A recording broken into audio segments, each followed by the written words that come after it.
Hello, hello, hello.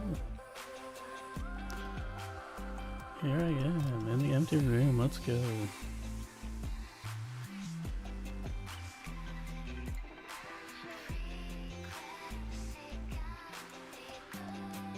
Alright.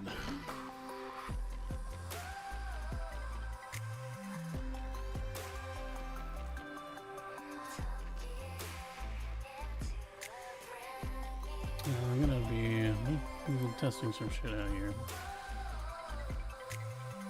Shush. Ah, that doesn't work. Why doesn't that work? So I'm gonna do this.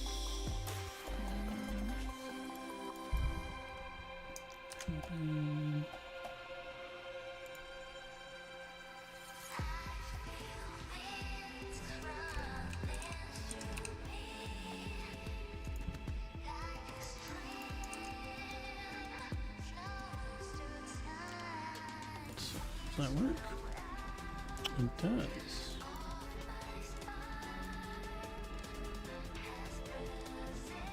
I'm just gonna cover this up.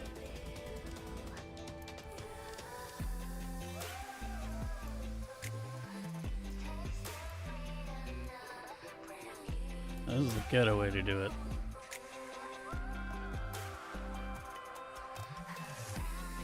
I'm gonna have to change that. I'm just gonna go to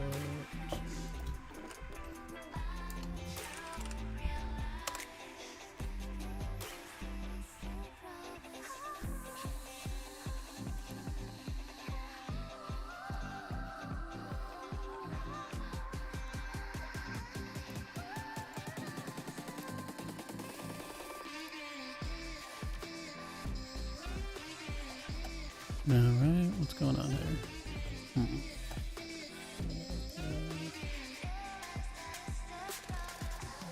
Oh.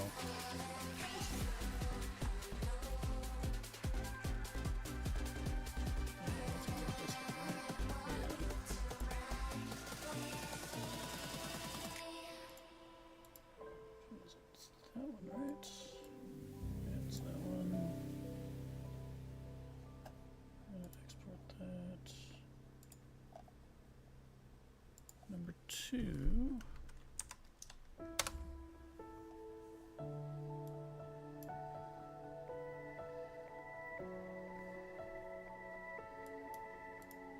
And go over here.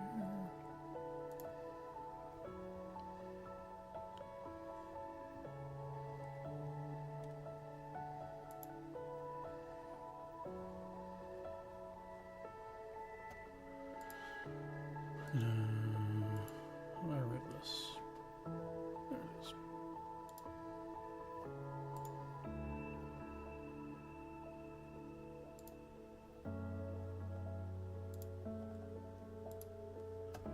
Open up.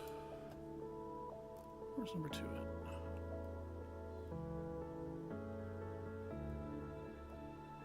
Where did it put it? Oh, there it is.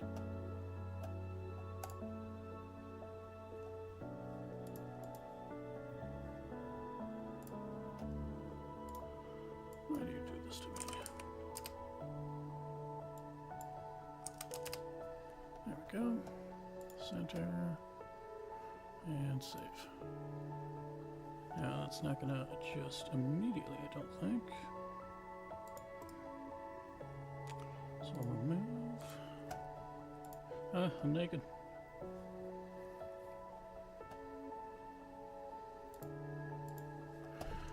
Alright, add that.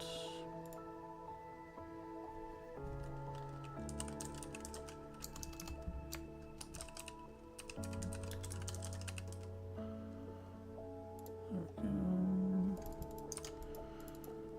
1920 by 1080. There it goes. I can kind of resize you however I want.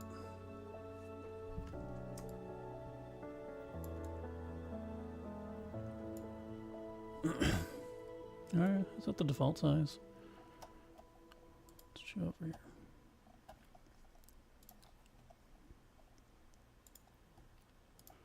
Existing.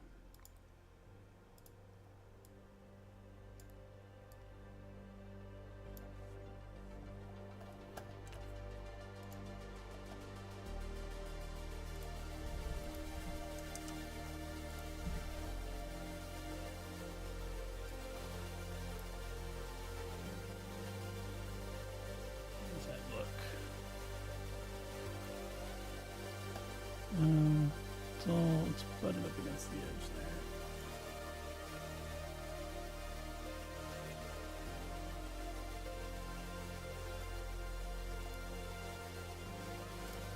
I can also just throw myself.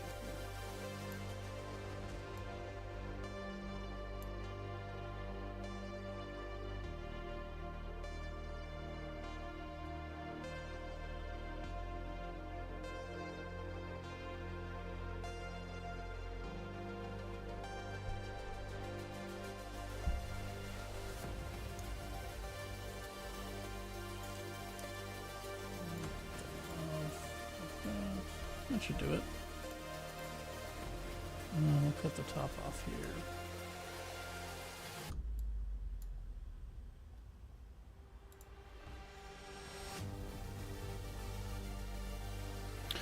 And I can figure out a better solution later, but that's gonna do for now. We'll cut the tops off here.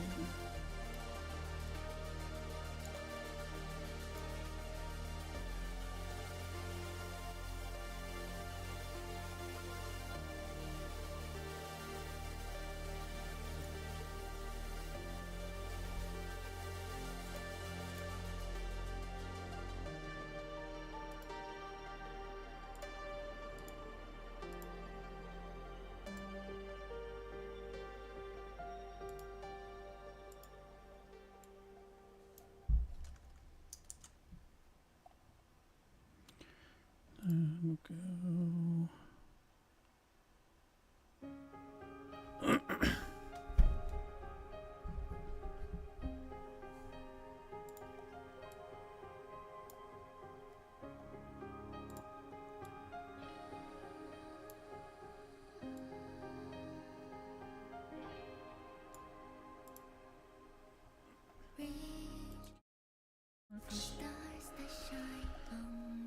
Not super sold on it, but it'll do. Should probably make it bigger.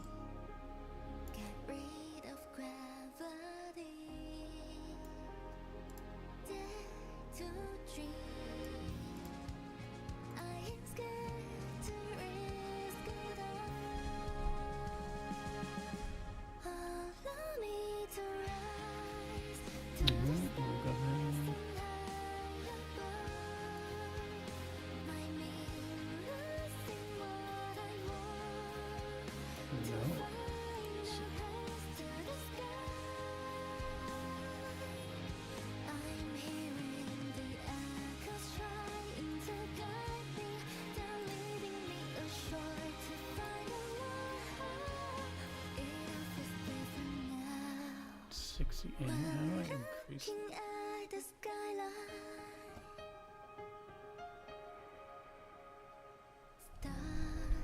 Hey Kings, welcome in.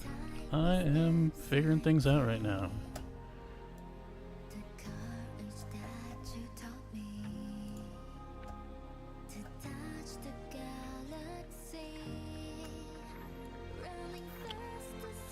That name. Do you prefer to go by Kings here or Zenze? If I'm pronouncing that right.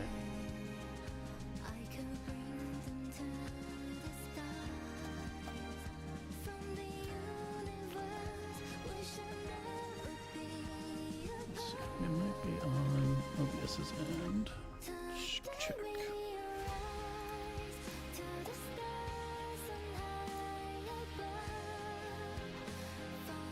Alright, that works for me. My bitrate is apparently terrible. I'm seeing if I can fix that.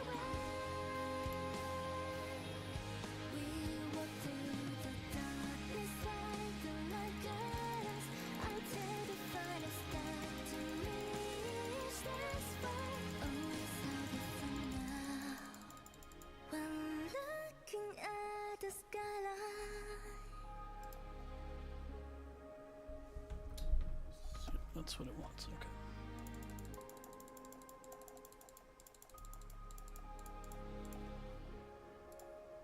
Let's try. See if my computer can handle that.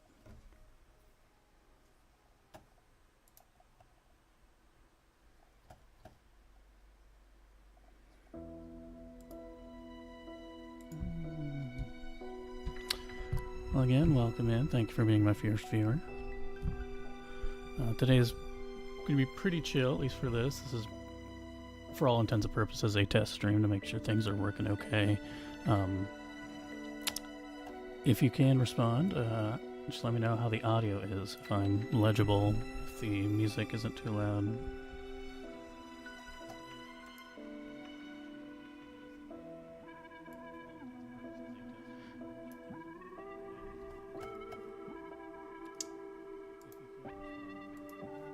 Yeah, I'm noticing that.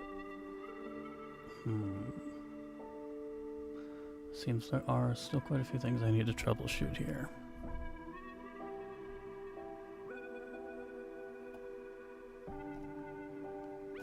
Let's see.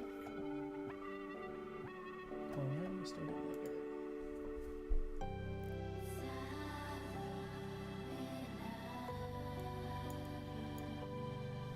Let me check that. See if I'm even capable.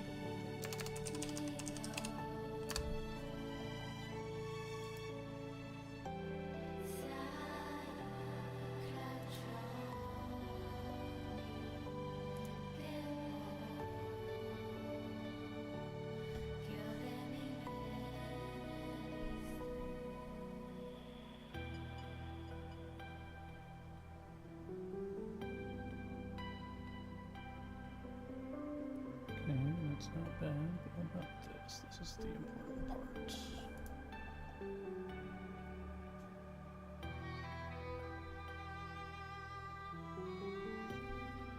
Voice is a little low. That could also be my talking voice.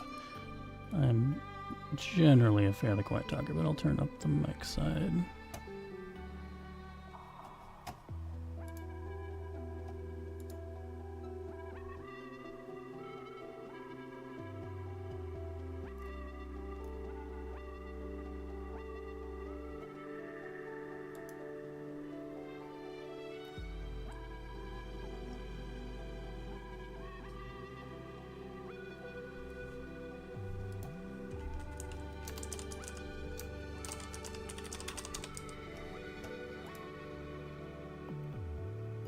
Stop getting the warnings on YouTube side.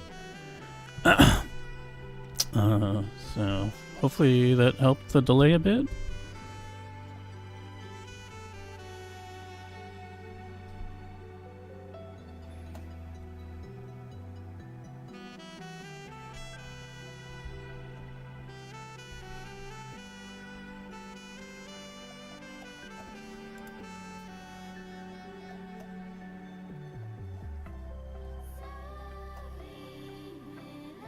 Okay.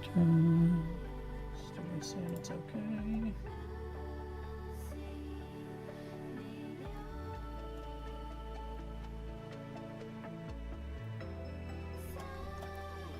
Alright.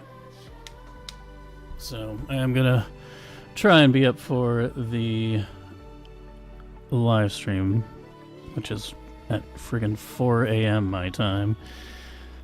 So this won't be, I won't be online for too long today, just testing out and yapping. I do have some lore stuff I would like to go over fairly soon here, after everything seems to be running okay at least.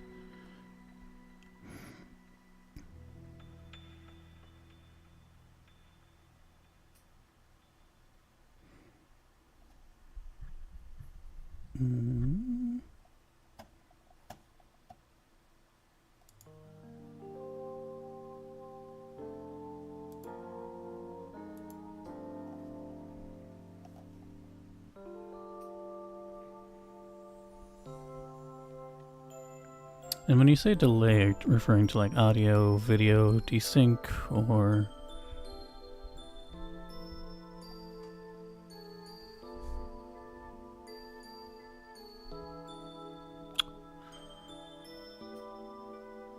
Well.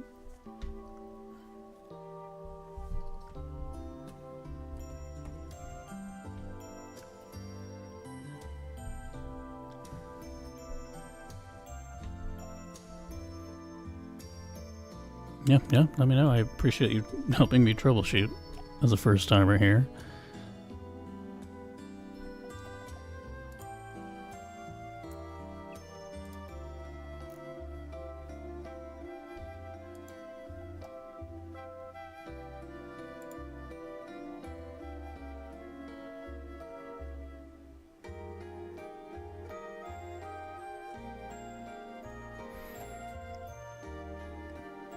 Let's get that ready. Just have the folder up, I do. Okay.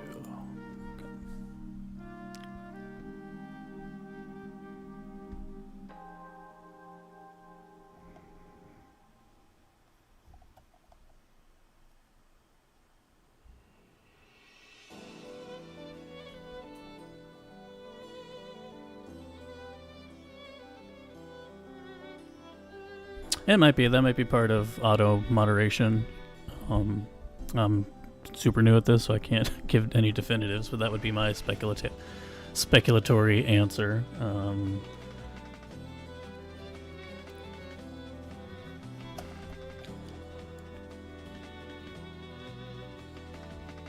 Yeah, this is a whole new world for me. Just getting my feet wet, trying things out, seeing if I'm even a good fit for something like this. But regardless, I do want to just at least record. If maybe the streaming thing doesn't work out, I at least want to record Wuwa and my experiences with story and trailers and updates and all that kind of stuff.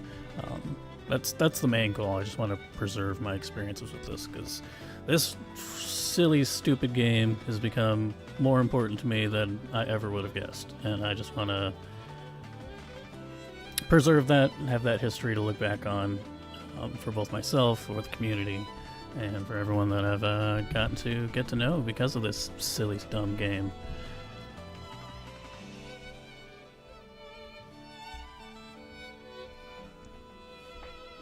I realize I haven't shared the stream yet, so I'll go ahead and share that. Sorry, I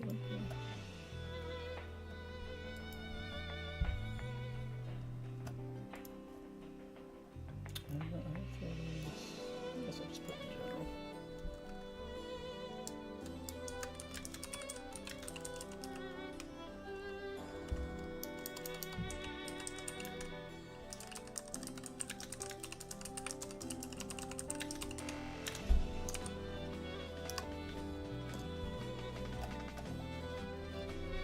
And this element is a little on the way. Let's throw you here. We'll get rid of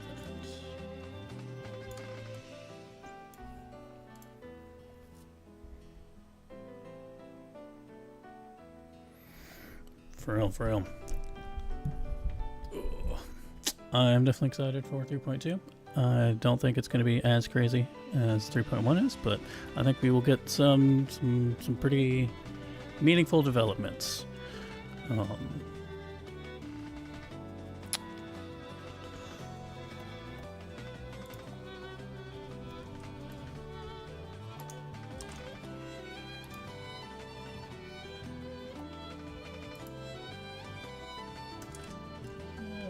Might as well share it here too.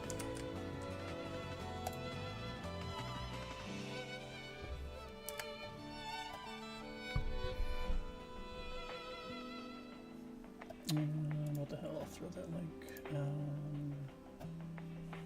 page.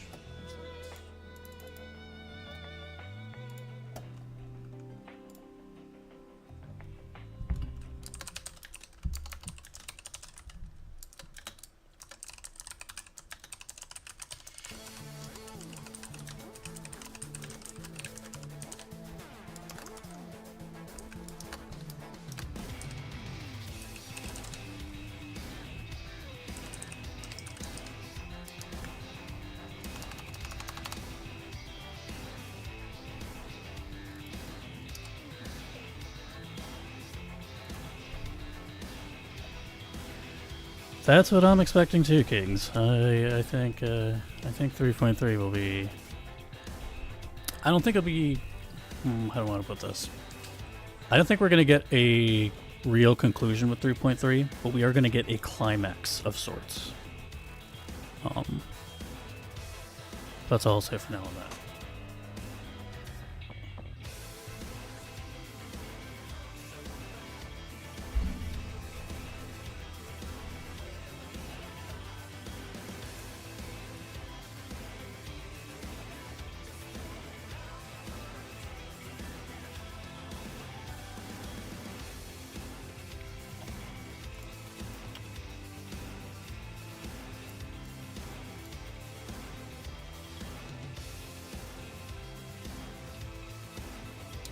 I am going to set up a separate audio recording.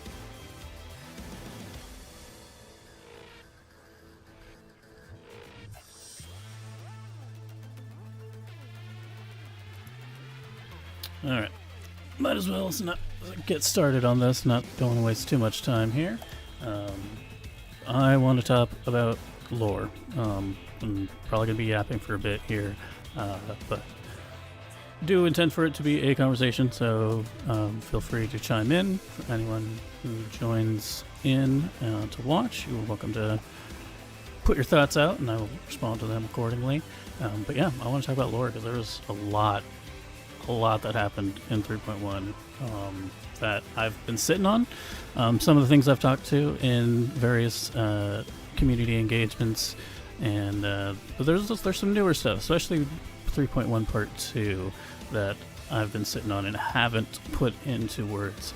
Now, I confess I am very much better at writing out my thoughts than just saying them off the top of my head, so this is going to be interesting, but I hope I can be comprehensible here.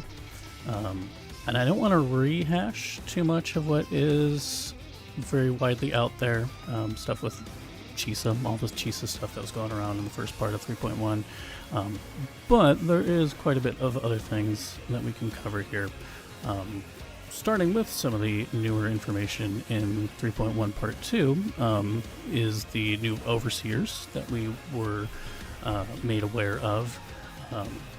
Didn't get much of anything outside the names, which I kind of questioned at first. I was like, why not? Why wouldn't Luke have a, more on his dossier of these people that he's identified other than their name? But maybe it was just word of mouth. Maybe while he was infiltrating, he never saw them, or maybe he did see them and didn't put two and two together, but at least got the names of the overseers, maybe not interact with them personally, or got into a position where he could record any sort of documentation on them other than their name. It's also just, from a story perspective, they don't want to give too much away too early, so that is also a definite part of it, I believe. Not too much to go off there, other than what's already been said here. Eris, Hydra, Siren, very Greek mythology inspired. I do think we will see Hydra and Siren first, not because they were named first, but because they feel smaller scale. We know that, oh my goodness, the Asanohara one, probably not going to see them anytime soon. They're all off over there. I don't expect to visit what remains of Asanohara anytime soon. I think even Luke said something along those lines as much. And even directly straight up says, yeah, we can't really go to the New Federation anytime soon either. So Eris is out of the picture. Eris is probably a very big deal in the grand scheme of the, Fraxidus hierarchy, or just overall organization of it, given that they are the one primarily funding everything that's going on around Solaris for that organization, whereas Hydra, we know, manipulates body manipulation, and Siren, they didn't explicitly say what Siren does or excels at, or what their profession is, other than that they are just around Hydra. Could be family members, could be friends, could be some sort of other relationship, but they are closely associated. And I do think we'll see them next, I think, just in terms of going up the ladder, so to speak, of the Fraxidus. Let's see. The other big one, huge one actually, is Grand Architect. And that is the biggest thought I've been having regarding 3.1. There's a lot of new little bits and pieces we got in 3.1 Part 2. Not a ton to go off of, but enough that people are definitely speculating. So I've got some resources here that I will use for reference. We'll put me in the top right here. So, I've been compiling a few things for reference, some thoughts I've been having.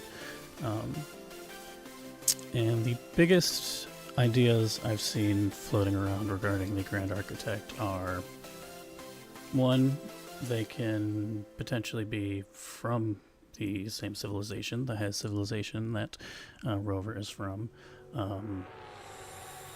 And along those lines, B, if it could be either, it could be both. They are someone who used to be very, very important to Rover. Someone who now scorns Rover greatly. I think the interesting thing in that regard, because you get that sense a lot from the conversation, the monologue Navora has in 3.1 Part 2, which is very different from the couple other times that we've seen an interaction from Grand Architect. A little bit of that playfulness, that teasingness we saw when they appeared as Triss in 2.5, but in 2.7, appearing as Karen, they were, I guess, more, how do I want to say this? More, it felt like they were a little bit more agreeable, like they were trying to be more reasonable, and they didn't come off as evil. So by the end of 2.7, when we get that line in that final cutscene of "We were once Waystones," it does, the way Charon has presented themselves as fairly non-adversarial, aside from wanting to capture Galbrina and inciting that fight. It does provoke a bit of believability from the tone and words that he was using at that time. But then you flip to Navora now, and it's like, oh, this lady's a little crazy. Also brings up a point: male or female? Either, neither, both. Doesn't really matter. The other thought I've seen in that regard is, what if they are the other non-selected Rover gender? Which I think could work. Will I want that? It depends. It definitely depends on how they do that. Could be cool. Could be a really cool reveal.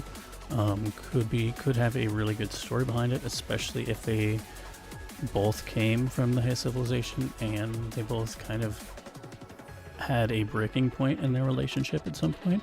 I can see that working well. Is it a little too much like Genshin? I don't know. I actually don't know. I do know that both the Genshin protagonists appear vice versa, depending on who you pick, on opposite sides. So maybe that concept is a little too similar, but I could see them pulling it off in a different and meaningful way.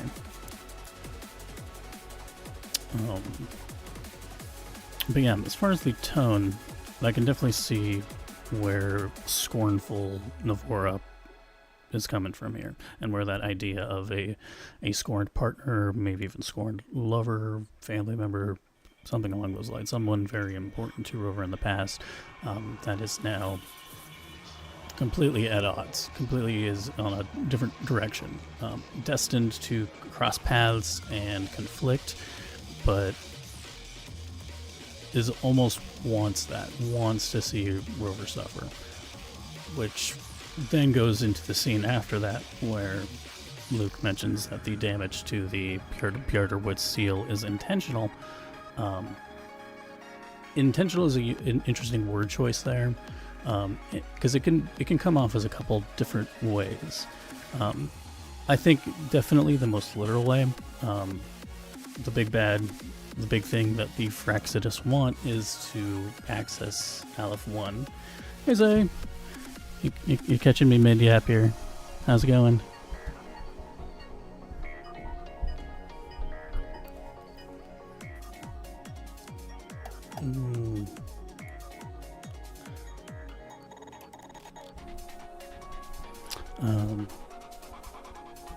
Where was I? Oh my goodness, my train of thought. Yes, so 3.1 Part 2 definitely solidifies Aleph 1 as sort of the end goal for the Fraxidus. something they are trying to access. At least accessing the Strattergate to unleash it, potentially. I do... Well, I'll get to that momentarily. But the use of intentional at the end of 3.1 Part 2, I think it definitely literally means that they're trying to weaken the seal to access Aleph 1. Whether the use of intentional means that they're intentionally trying to hurt Rover in a very specific way, that is questionable. But based on the tone of dialogue Navora had in the preceding cutscene, I can see a bit of that. I could see how they could twist that back and make it so that, oh no, Navora really wanted to make Rover suffer through Amos. We'll see.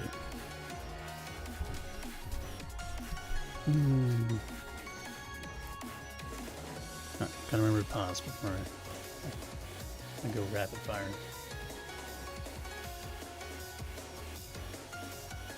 And then I have a couple other bigger thoughts on the GA. Before I get to that, some other couple. So yeah, I had a couple references pulled from the big Mox 2D community that I'm engrossed in here. Yeah, same planet, same civilization. I think good chance. I think that's the good chance. Yeah, animosity, absolutely. I can definitely see that. And then glad we have the resident Wuwa linguist here, because I've pulled some of the things that you have translated, or your community you're part of has translated. I don't know how specific it is to you, but I know you share them all the time. We have the... is this one? No, this is just a scene. So yeah, there's the conversation of how the Grand Architect uses bodies. Can it only use dead people? Can it not? It's based on what happened with Leon in the 2.7 segue. I don't think it's only dead bodies. I think there's more to it than that. Let's see what else. Yeah, there's a post I found referencing there's got to be limitations, and them referencing the idea that had them having anchors to reality, and the pen that they were really wanted to get back from Luke was one of them, which I could see, and that actually ties into a bigger thought that I've been kind of dancing around here.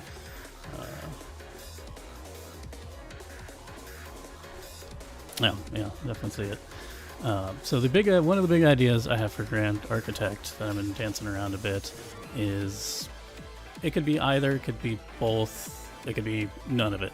But I think that the Grand Architect and their power set is very closely tied to Aleph.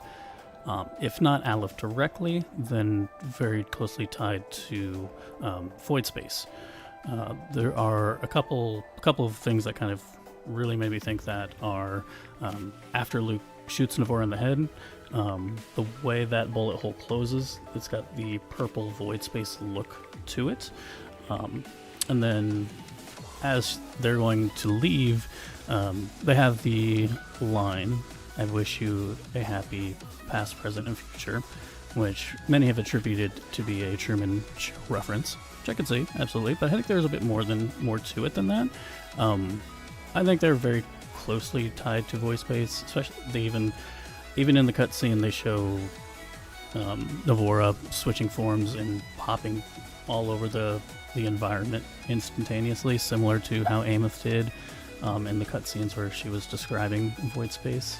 So I do think there is a more tangible connection there. Either the Grand Architect gets their power from void space, is able to weaponize even the chaotic time-space warping nature of void space, or if you want to go even crazier, is either a resonator of the Threnodian, or even crazier, a embodiment of the Threnodian itself. Similar to how Leviathan and the Dark Tide took the shape of a sea serpent. and the idea about that was the people over Nisita feared the sea. The overarching fear of Laharoi and how the Threnodian could potentially manipulate that in a more tangible form would be to appear as memories, as people from people's memories. People they thought they've lost, maybe not entirely dead, maybe they're specifically people that have been erased by void space or Aleph 1 itself in some capacity, but I think there's something to that.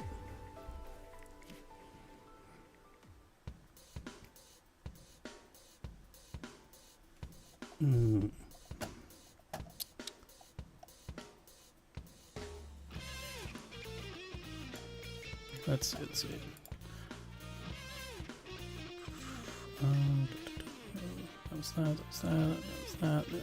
That's the majority of the GA stuff I've been thinking about recently.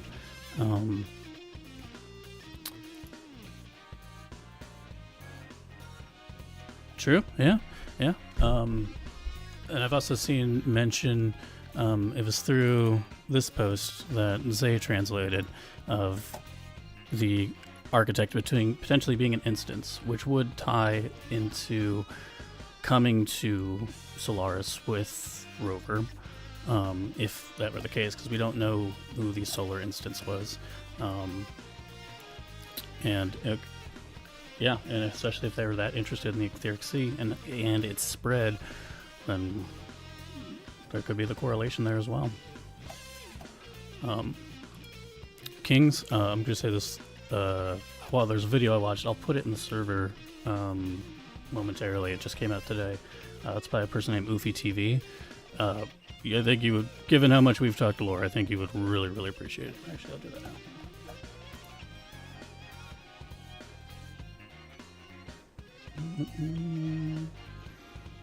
Where is the right one? It's going to be this one.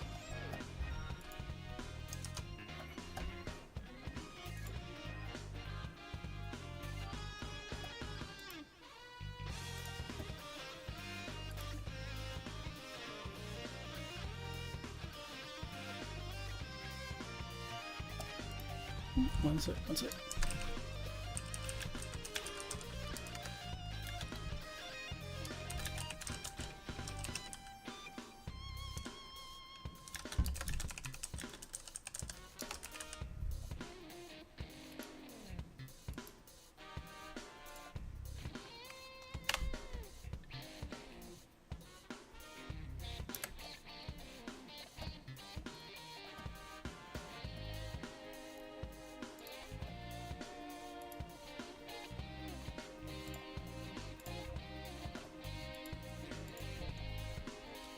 We'll put this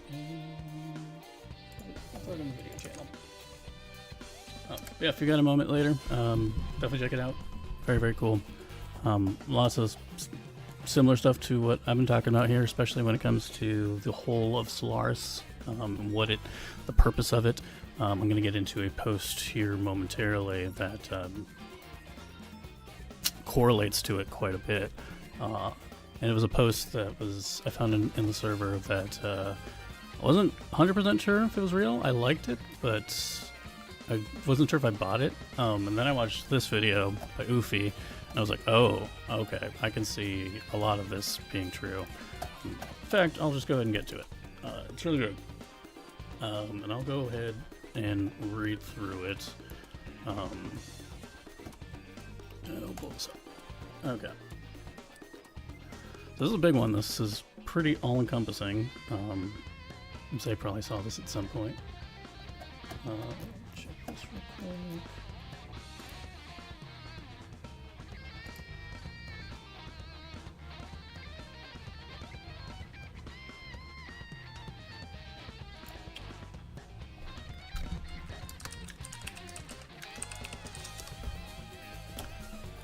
Alright, so I don't know who wrote this. It was posted by someone in a server I'm in. Don't know if they were the ones who put it, but I'll go ahead and get into this. So According to this author, in the cosmos, a supremely advanced civilization discovered the universe undergoing vacuum decay from a singularity, causing all matter to collapse towards the origin at light speed. The cosmos was about to plunge into cosmic winter. To stabilize the universe, the civilization planted reality anchors, origin beacons, throughout the cosmos.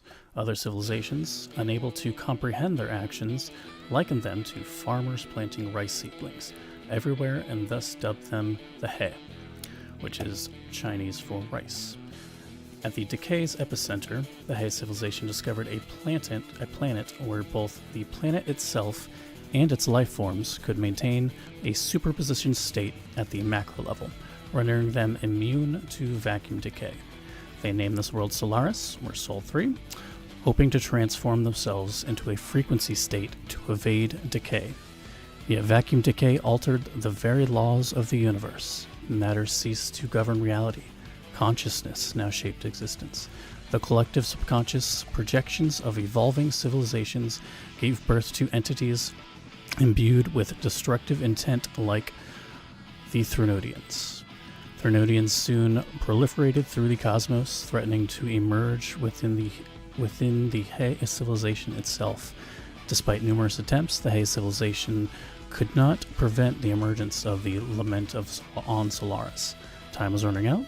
The He civilization needed to halt all civilizational activity immediately to prevent the formation of the most powerful Threnodian. Before the He civilization entered self-silence, it created 3 entities to aid Solaris. The first instance enveloped Solaris in the etheric sea, sealing it off to protect its inhabitants. The second instance became the core of the Tethys system, monitoring and analyzing Lament entities. The third instance took the form of a super soldier, aiding various civilizations while holding supreme control over all creations of the He civilization. The He civilization was uncertain which civilization could withstand the Threnodian. They compressed all collected civilizational forms into machines called Sentinels before deploying them to Solaris. These Sentinels would guide civilizations into corresponding states using their distinct data packets. Transport vessels capable of forming tunnels were thus named Exostriders. To grant the third instance sufficient time, the He civilization used the etheric sea to unleash the Retroact rain, reversing time. This transported the second instance, third instance, Exostriders, and Sentinels to Solaris' distant past, making the third instance the future man from the past. During the Exostriders' transport of the Sentinels, Aleph 1 nearly devoured all Exostriders. Some Sentinels were destroyed, while others landed on Solaris severely damaged. One Exostrider, for reasons unknown, briefly repelled Aleph and sealed the tunnel portal. All instances and Sentinels landed safely, commencing their mission. After repeated failed attempts, the third instance tried contacting the He civilization, but it had already entered self-imposed slumber and could not respond. After prolonged contemplation, the third instance realized that the observer effect would cause the Solaris wave function to collapse. As the entity bearing the memory of the He civilization, he was the observer. Only by erasing his memory and becoming the cat in the box could he avoid collapse. Ultimately chose to erase his memory and restart. So I'm not 100% on board with every little thing here, but I think it is a good potential overview of the goals of the He civilization and potentially of Rover.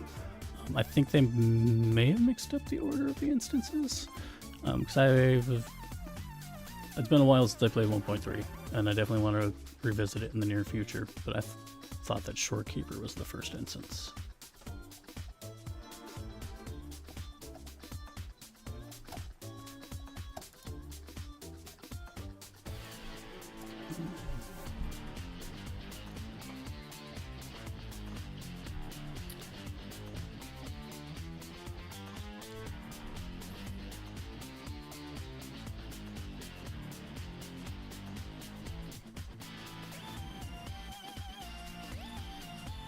Yeah, I agree.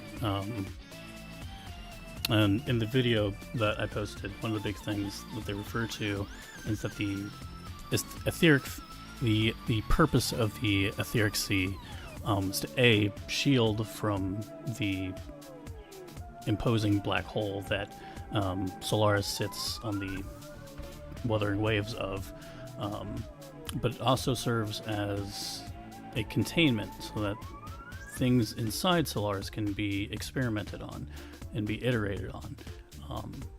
So both protective as well as a means to an end for iteration, for trying to figure out a way to get past the enormous hurdle of the biggest universal lament, potentially. Yeah, definitely need to revisit 1.3. 1.1, 1.0, 1.1, 1.3. I'm pretty excited to jump back into and refresh and maybe dig a bit deeper to see what else I can find. Don't know if I'll get to it today, especially since I've got to find time to sleep for before the live stream tonight, but definitely want to start my replay of the story in the near future.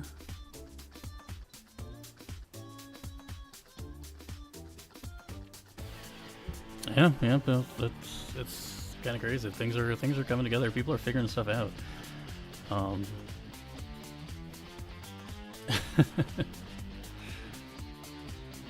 Nice.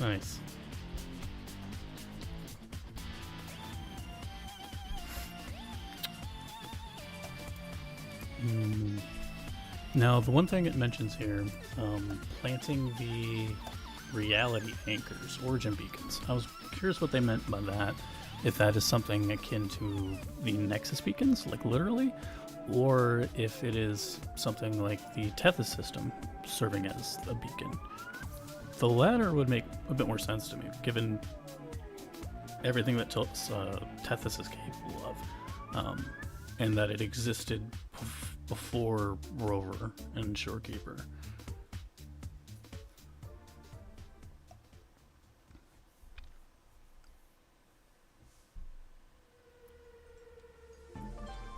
There's a lot I feel that was unresolved with Tethys at the end of 1.3 that they just haven't brought up really ever again.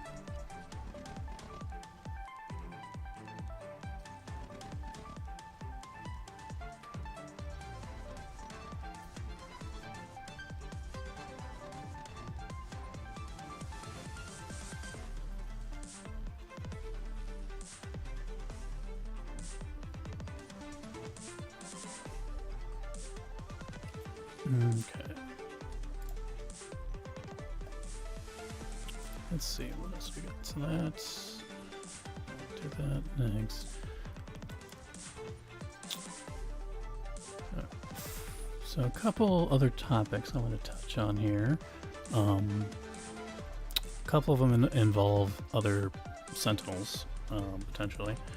But going off of the wider view, one of the conversations that I was having a little bit ago in February was regarding the memory wipes and kind of what people were thinking, kind of wondering what the choice was. Now, if it is something as big as that was really the only way to prevent things is by going back,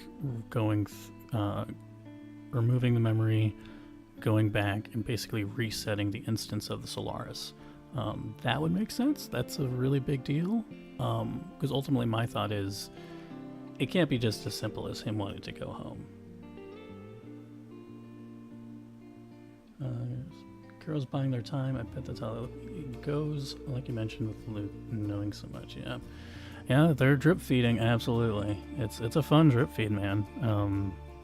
And it's pretty steady.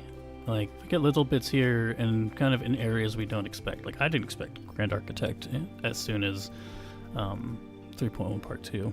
I know Navora was around, but I didn't think we'd get to them immediately, let alone get that reveal immediately. So, yeah, there's a lot of scraps on the table. They're kind of feeding us different morsels every now and then, like with Abby. Like they haven't touched Abby since 2.7. He's barely showed up since 2.7. And everyone looks at him funny when he does, but they're not touching it anymore. They're a wait and see kind of thing. Which I know they have a plan for this game for at least 3 to 5 years out, and we're only hitting year 2 in a couple months. So it'll be exciting. Absolutely. And then the memory thing is definitely a big one. And I think the way I put it was huge choice they had to make, or it was the unavoidable consequence. And something other big in the video that I shared is that the etheric sea also is basically an ocean of memories. I think that's the simplest way I can put it. And if you were to go out of that and basically go back through it, would that just inherently remove your memories if you're going through the ocean of memories?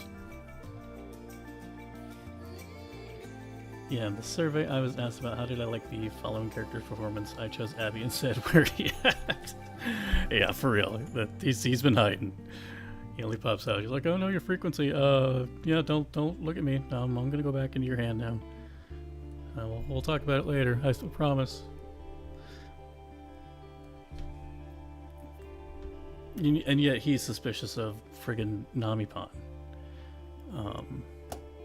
Yeah.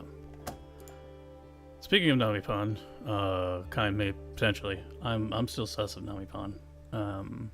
But we'll get into Sentinel stuff. The most imminent of which I believe to be Soul. Where is Zero? Did it not save? Oh, come on. I thought I saved it. It's not this one. It's not this one. Okay, well, there's a post put out by one of the biggest lore heads in the community, Fluffy Penguin, going over Soul. And there is this post that you had shared, I believe, Kings, with the redacted mentions here at the bottom. We talked about, and whom I believe they are referring to Soul there. Very suspicious. And then what exactly is Soul? What potentially could they have been, and what could they be going forward? Because I currently believe that they were a Sentinel intended for a location, maybe not inherently La Haroi, but one that was at least partially devoured by Aleph, but that has the ability to come back, given the nature of the Solaskin, their regenerative abilities, how they all conduct. What's the word they called? In 3.0 Part 2, what was the when they all returned to the trees? I forget what the word was they used for that. Yeah, them all returning to the trees to try and heal it. But what are they trying to heal? They can't. It's not just to wake up the Exostrider. They're going out into the world collecting something, collecting emotion, memories, something along those lines, bringing them back to the trees, ultimately to repair Soul. I think that's the bigger goal that they have inherently. They're also potentially helping to recover Ameth. They were able to generate a physical body for her in the current time. And what will that look like going forward? I think that's the next step we're going to tackle, the biggest thing of 3.2, especially considering Sagrika. I also think it's interesting that Aleph 1 seems to only have targeted this Exostrider with the Sentinel Soul. I think whoever the Sentinel was must have been really important. Potentially. I don't know from how much we've gotten described of Aleph 1 up to this point. I haven't really thought of it as a conscious thinking being. It comes across, especially with how Ameth described it, as just an indiscriminate consumer. Just its only purpose and desire is to just consume matter. But if it does have a tangible form in the form of Grand Architect or anything else really, then maybe that will was the birth of its consciousness that helps guide its decision making potentially. It could be there some maybe it's a bit of both. Maybe it always had a conscious thought. Maybe it always had sort of goals it was trying to achieve, and maybe it specifically was targeting soul was part of that.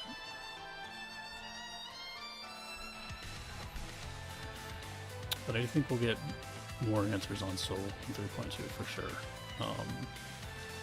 And maybe not the whole picture, but more of it for sure.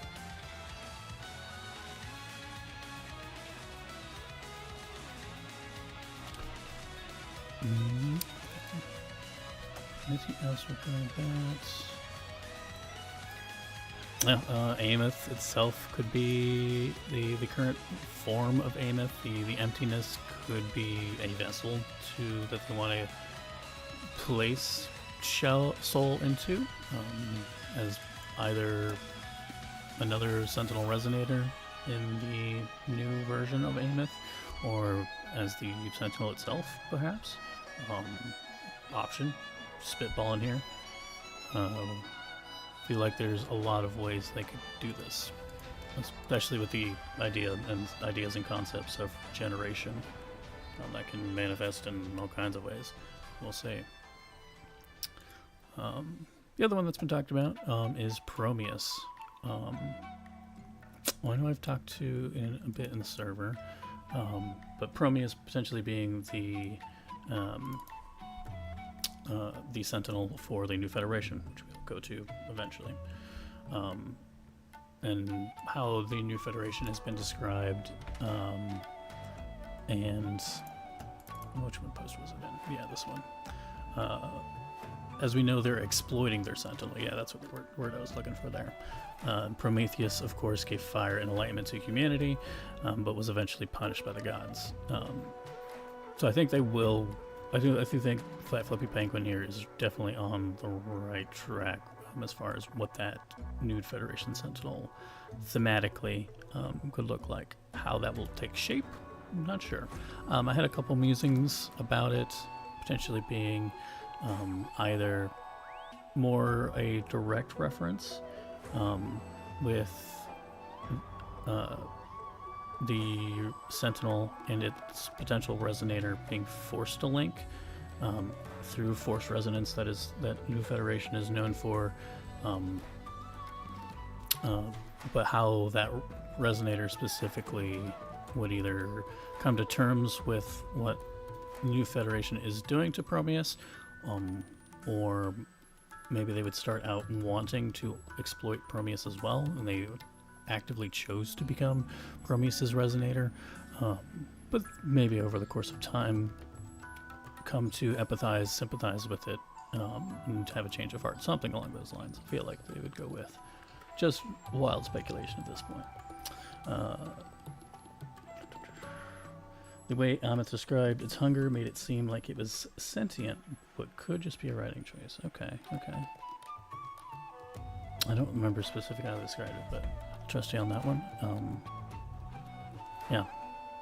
Literally, word choice is everything, especially when you're talking about intent.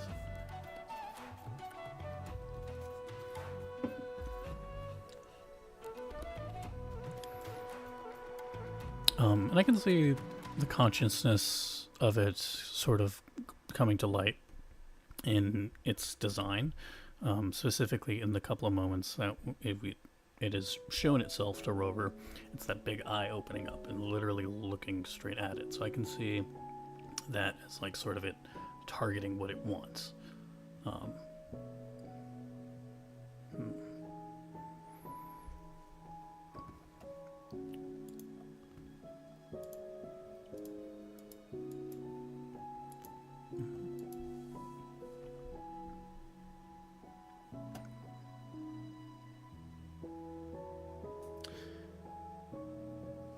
Yeah.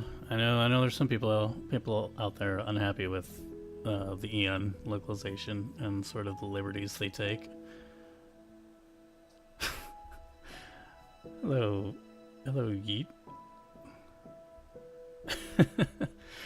The only one I know specifically that caused a bit of a stir is when in 1.3, when I think Shorekeeper uses the term millions of years in English when it was meant to be like millennia.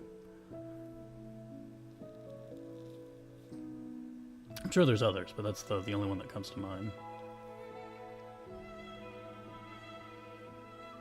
Oh yeah, this is my first stream. I'm getting my feet wet and streaming.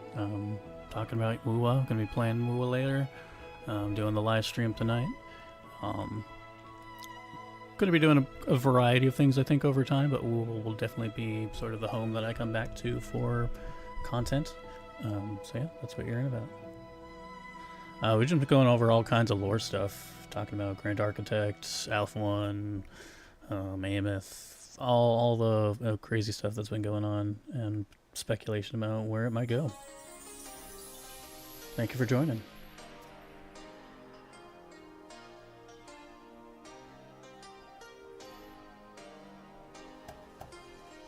This song is more appropriate for this.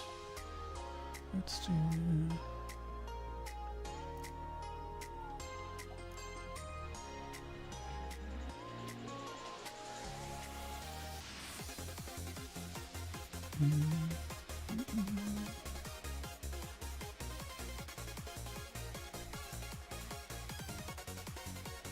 This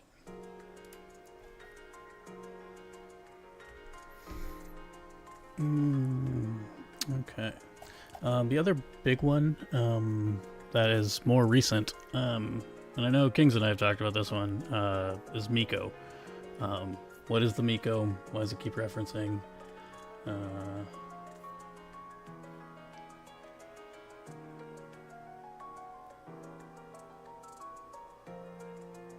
what do we think about that video then and the current links? Because you didn't say she's... What are you referring to, Yeet?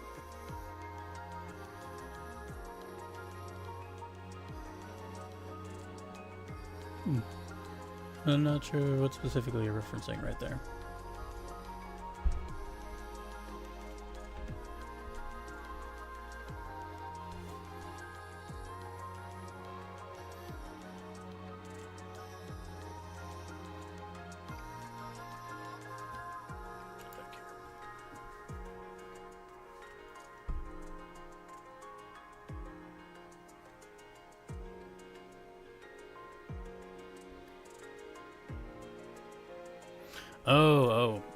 Don't want to talk about leaks.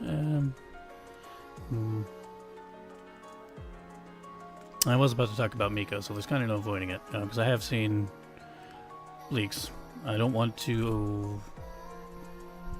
I don't know, have we all seen leaks here?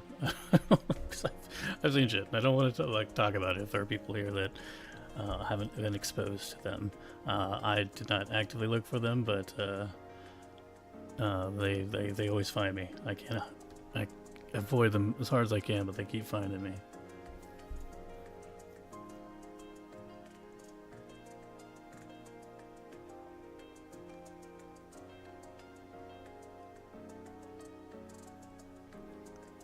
Oh, True Kings. Okay, yeah.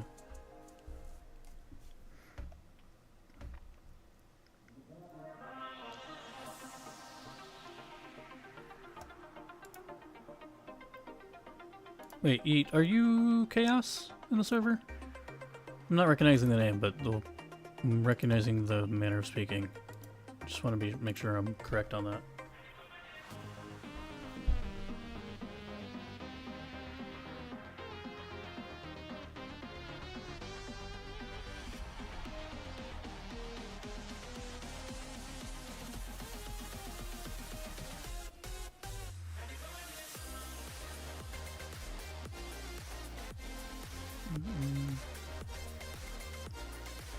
But if you're talking about the lead character, since no one has chimed in specifically, are they Miko? I'm gonna say potentially. I think it's more likely that they are that legendary figure than it is for that same legendary figure to have a direct association with Chisa. That still iffy. there's one clue. I've got it in my files here, but the charm in Chisa's intimacy has been a talking point for many people. It could mean lots of things. I could see the correlation. It'd be cool if it was correlated. I don't think it's concrete enough to fully trust that speculation.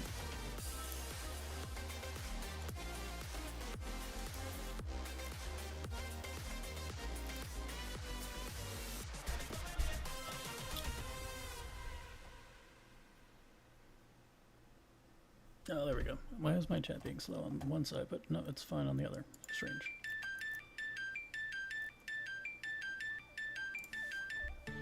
Her pose. Her battle pose. Interesting. Okay. And aside from the image, the only other leaked thing that I've seen is a mention on the 3.3 characters' potential playstyle in the vein that they may potentially have multiple forms. Take it with a grain of salt. It was just someone's words, nothing concrete, but very speculative.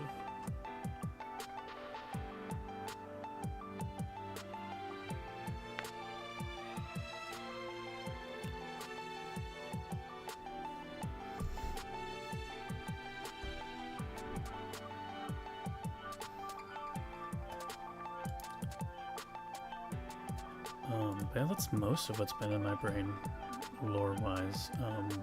Definitely think Soul Skin, next step.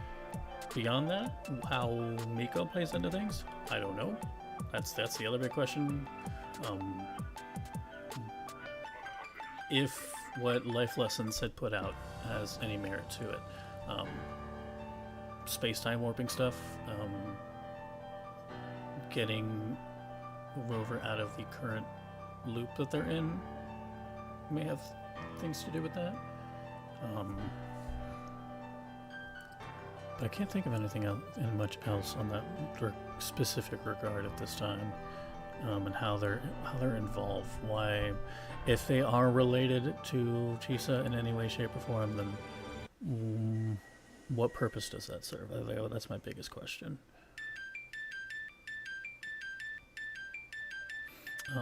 And when it comes to Chisa, I'll just say, take everything with a grain of salt with that character. I think they are keeping that character in our brains and in our memory for a reason. She pops up in cutscenes, reminding us, hey, this character's around, this character's going to school, this character's making friends, we're still around, which they don't do too often. Like, if you think in 2.x especially, we'll take a character like Brant and Rochia, for instance. Meet them in 2.0, you know, they have their companion quests, and I think Brant is part of the fishing event in 2.1. But once we hit 2.2, they don't really bring those characters up at all in the main story. I'm sure they show up for like the anniversary Chibi event, but they don't show up on, not even referenced when we get to Septimon. The point of that being is, like, those characters come back in 2.7, but the role they play is pretty much done by the end of 2.0, 2.1. And Chisa isn't getting that treatment. There's still a role she has to play, and I think that's why they're keeping her in our memory with those little reminders and cutscenes. But what that role is, don't know. Could be as crazy as some people want it to be. I'm not betting on it. I think she'll have a role to play. I think it'll be pretty meaningful, but I don't think it's gonna be crazy. Sent me an image in Discord. Let me check.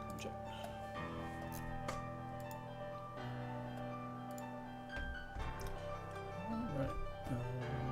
Let's save this. And flip over to this. Let's see. In the past, the neighborhood was safe, uneventful, and almost free of ghost stories, but after the lament, tales began to spread. Many speak of the mysterious scissor woman, a black-haired, red-eyed schoolgirl At times, she leaps from rooftops, drifting down like the crow's feather. At others, she flashes across the streets, cutting through tacit discords with her giant scissors. Some say she came from hell. Others call her a hero of justice, while a few whisper that her figure in battle resembles the legendary Miko herself. Ah, I see. Who do you think is stronger? Miko Solid or Sentinel? Okay.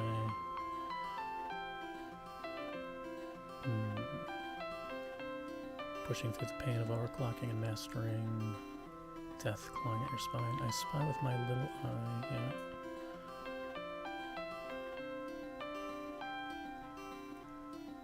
Okay, so yeah. I could see it. I could see that. I could see that correlation. Now how that correlates... Yeah, the relationship between her and Miko, though, that's still questionable. I'm not willing to trust a direct familial relationship or anything like that just yet. I feel like we need a little more, something a little more concrete, which you might get in 3.2. You know, these are little teases from 2.8 and 3.0 that are sprinkled out that you have to actively go looking for. And if they are going to tease something that big for Chisa, a direct familial relationship of a legendary figure, they got to start actively putting that a little bit into the spotlight in 3.2 at least.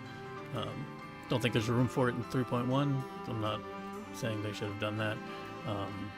But 3.2, opportunity to, if that's the direction they want to go, then bring that to the forefront. Make this more than crazy lorehead speculation. Yeah, Kings. That's what I was getting at. People are taking to it crazy. I don't think Jesus is going to save the entire universe, but she'll have a role to play for sure. Besides the Threnodian, she was the only being who was even put. Yeah. Her cutting forte is inherently very crazy, and they left a lot of that on the kitchen table or cutting room floor, if you want the pun, in 2.8, where they just yeah, she can do this. Yeah, it's probably pretty crazy, but we're not going to tell you anything about it yet. And even sort of the collar and the overclocking, yeah, there are details of it that are mentioned, like in the picture presented with Camellia mentioning it, in her Forte reports. There are mentions of sort of the explosiveness that her power has the potential for, but they haven't gone into it too much.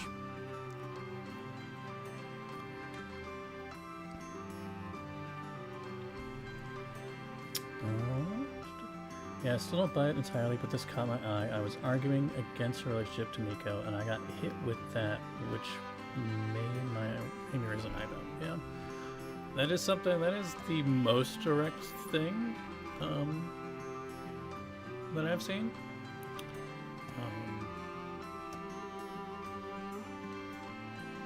That at least compares them one to one in some way. Still very vague, but it's something.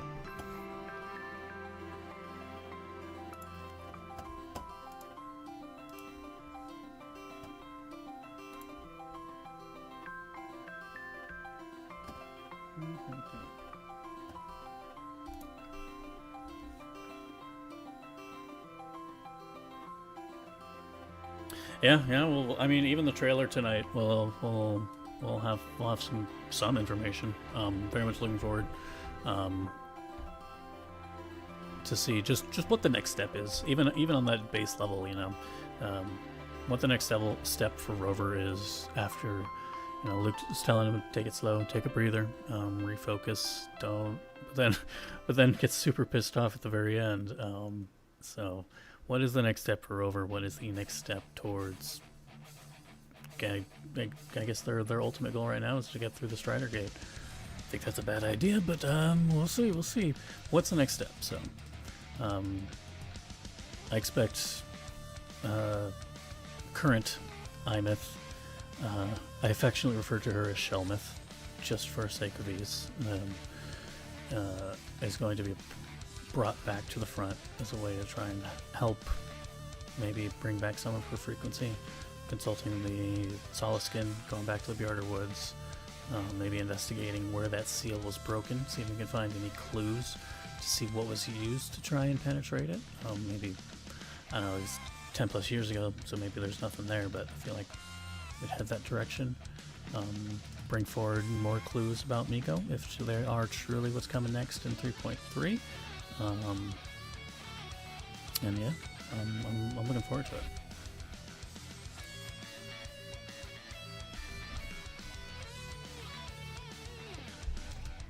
Oh man, I don't think I've actually talked this much in ages.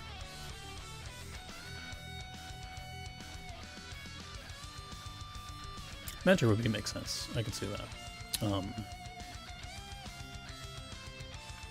Familial relation just brings up a lot of questions I don't think they're ready to answer, or there's been enough foundation of her character to be able to answer. But someone that was maybe close to a young Chisa when they were in Asanohara while it was still whole before the Laments, if Chisa was around before Asanohara was destroyed, that would make sense.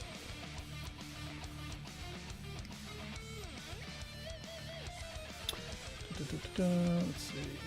It's crazy that the only time I don't want a character to get offed, they make Amith the closest thing to being, yeah. You know, that wasn't even in my head in going into 3.1. I was like, okay, crap, wow, they made this crazy character who's a ghost-like character. What are they going to do with that? Didn't even occur to me that it would become what it is. I definitely don't think I'm alone in that thinking. Whereas I thought maybe a character like Frolova would eat it, or even Cardathea. I mean, Cardathea technically dies like 2 times, but never for good. We got confirmation that when we saw Amith for the first time, it was her. It's just, yeah, so the first time we see Amith going through that, the, I guess, gateway they call it? I think they call it a gateway, but basically a void space portal. We went in there, and she booped us for the first time. That was, we had jumped into void space, and we're in basically all times all at once, and that was technically at a future point in time.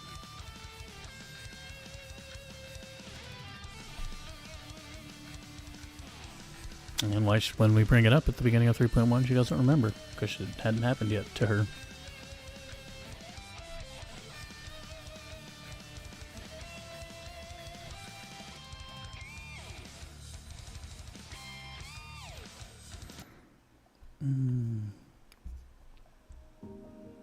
Yeah, I do agree with that. I don't think bringing her back, bringing Yuno back specifically, had enough weight behind it.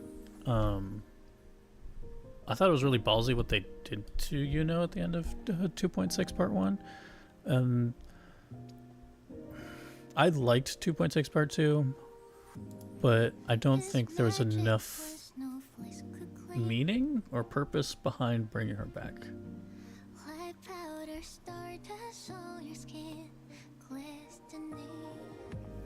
Oh, what time is it for me? It is 5:20 in the evening on the West Coast, US.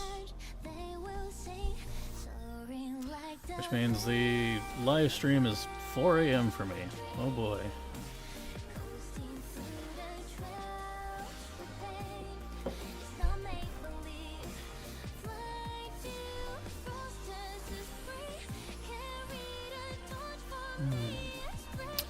The other, well, I hesitate to call it lore. It's wild speculation. The other big thing I've been thinking about is, I guess, a question. Ultimately, it's a question.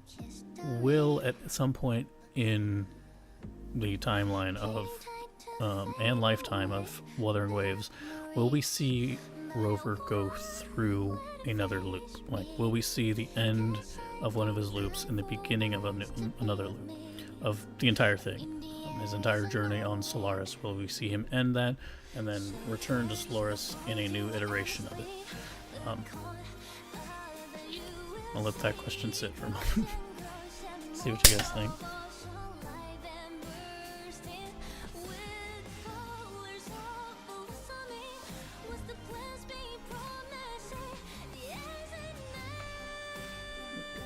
Oh, my light. Wuthering Waves too.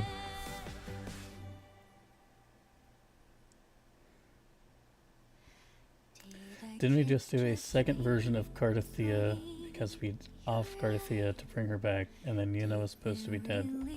I mean, different because like we didn't forget about Cardathea after she died. It was just a more of just a normal death, that, and then a second fake normal death by Galbrina. But yeah, I guess the first one was just like ordinary human dying, turning into frequencies. That way, that Imperador was able to sort of reconfigure and bring back to life. And the second was basically shooting Cardathea's frequency into Leviathan so that her body was just a shell. And then, well, I actually don't understand what happened at 2.7 when Cardathea goes back, because her body was like, where did we put her body? Did we bring the body with when everyone went down into, because everyone got unintentionally was brought into the Turning Paradise at the end of 2.7. It's not like they prepared for it. So how did her body just come out? I don't know. That was a rule of cool, and I'm okay with it.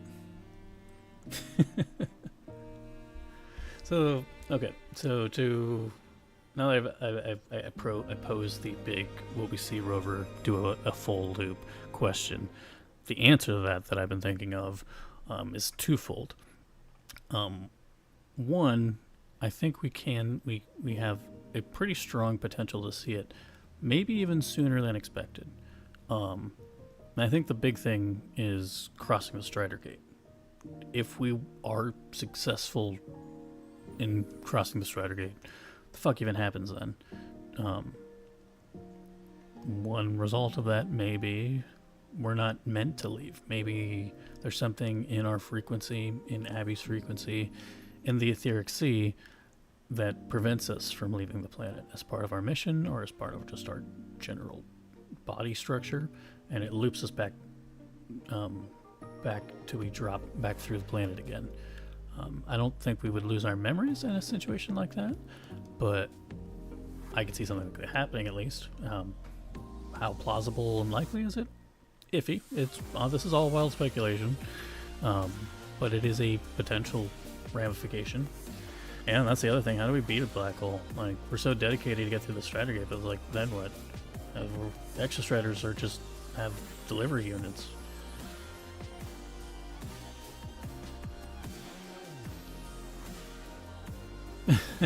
I feel your chaos. Like, yeah, that's getting the mass audiences on board with Ameth is a undertaking on of itself.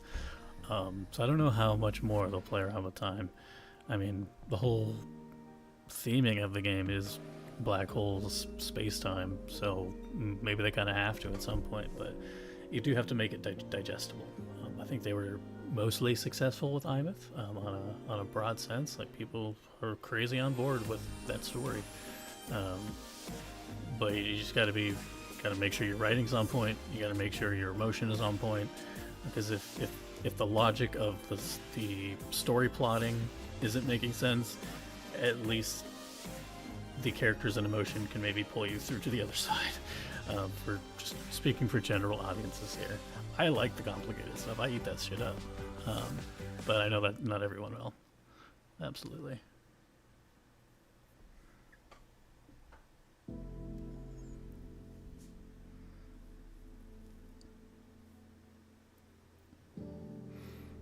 Look, you watched an entire video on black holes just to find out. I've been tempted to do something like that. The video I put in the server earlier goes into quite a bit of that, kind of taking real world cosmology, space, physics, astrophysics, quantum physics, and applying them to world lives. And it does so in a very digestible way. I really, really did dig that video. So I referenced it so much.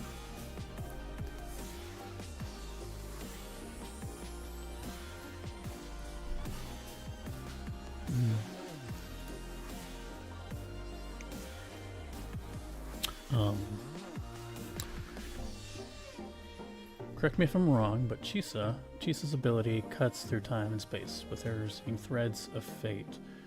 A black hole sucks everything, so does Aleph 1 even have strings? That's a good question.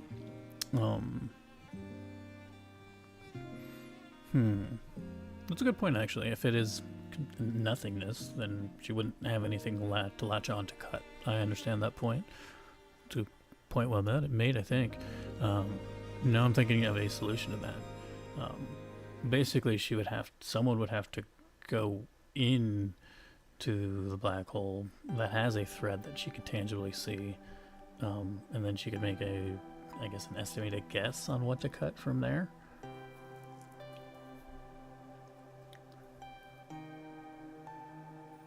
But I think she also may just generally see the structure of objects in specific ways. I think the threads thing may be more sort of definitely a reference to sort of Japanese culture and history in literature and media, and maybe more so that than less so literal. Because I'm thinking of how her ult is depicted, and we don't see really much red string. It's all geometry, physics stuff.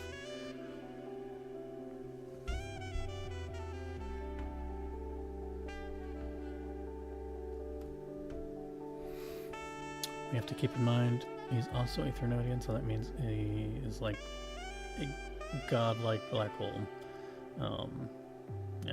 We don't know if there are any gods beyond Sentinels, Thernodians. Sentinels are man-made constructs. Thernodians are sort of anomalous manifestations of society's fears and grief. But yeah, we don't know. The one thing we do know about Aleph, he's classified as a Thernodian, but he's also classified as a higher dimensional being. So there's your big one right there. What that higher dimensional means, basically means he can exist in planes beyond our visible reality. I know PGR deals with that. From my vague understanding of some PGR stuff, I know they deal with higher dimensional stuff, like Ishmael.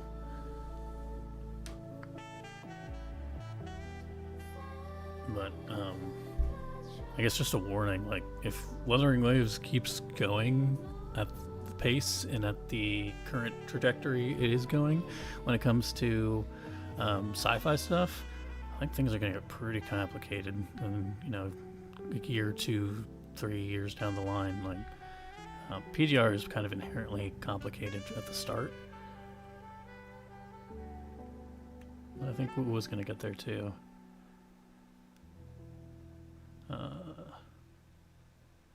True, yeah, like they're man-made, but like, why do they look like horses and dragons? I don't know. There's been no explanation for that side of it. Like the Sentinels or the Exostrators make sense. Like, yeah, someone could build that, but the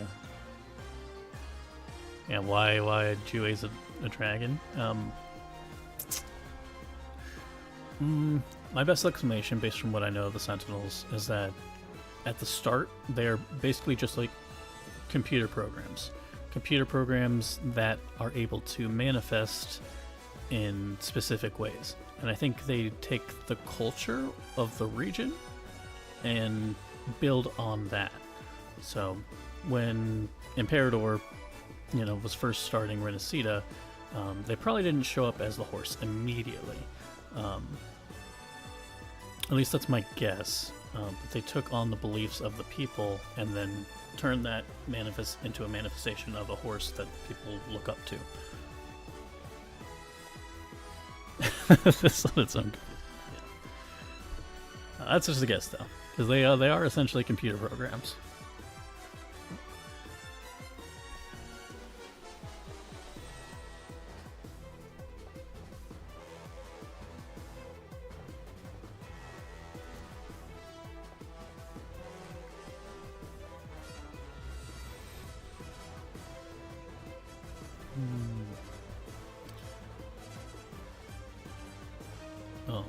I guess the final thing that I'll mention in regards to potentially seeing Rover start a new loop, new instance on Solaris, is generally going off the idea of an instance, an iteration. Because the big drawback as a game developer to that idea is that you can't prevent players from going back, from using their rosters they've built up, potentially spent thousands of dollars on over the years. You can't keep that from them. There's got to be a status quo of the world that they can revisit. But if a loop does occur, it could generate a new instance of Solaris, and the player would be able to exist in the new instance, but also revisit the old instance. How many carrying over characters and stuff like that, that's a whole other question.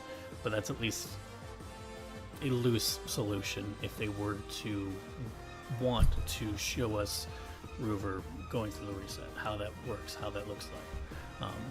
Or we could just be in the iteration of Solaris and the iteration of Rover that ultimately is able to answer the question and solve the limit. I feel like that's the stronger answer. I feel like our history of iterating and looping, we may just be on that path right now that will arrive at the ultimate solution. I wonder, we assume all Sentinels will take form of certain animal fantasy creature. If so, Lahairoi being somewhat inspired by Norse mythology, what do you think it would be? I'm not super well versed on Norse mythology, especially when it comes to beasts. I know that for many, the void worms were representation of Jormungr, the world serpent. There's also Radatrosker, the squirrel who runs around the world G. Other beasts, there's Fenrir, who many suspect that the Husk, well, what's his name? The 3.0 part 2 boss. Is it just called the Sun Husk? Pretty forgettable enemy, honestly, but he is very wolf-like. That's a good question. Big Norse things. I can't think of one that is I guess Surtur. Surtur's big fire demon. There's the frost giants. We haven't really seen much reference of, to my knowledge.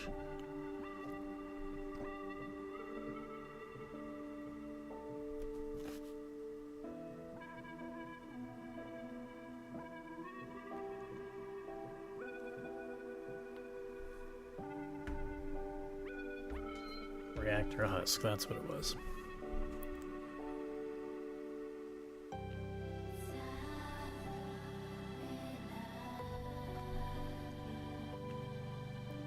Do you guys have any ideas for if we do get a Sentinel for Lahairoi, what shape that could take?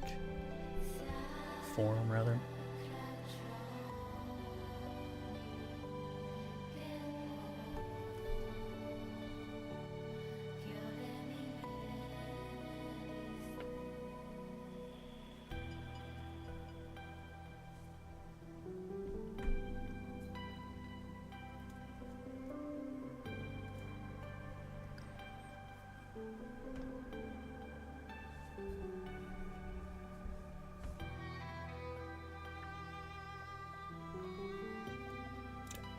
Go ahead and stop that.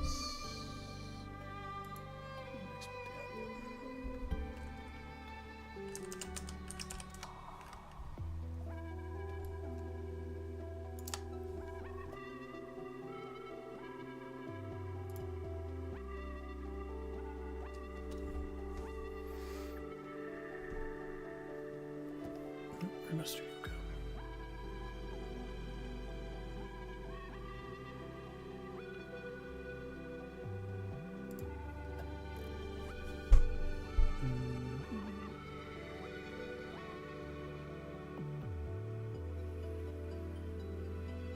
God of War.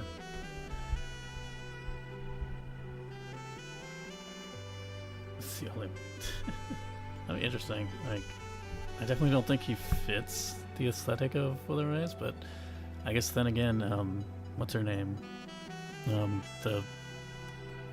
What's the name? The Horizon Zero West girl definitely doesn't fit Genshin either, though. Oh, thank you. It's one I found on Wallpaper Engine. I really dig.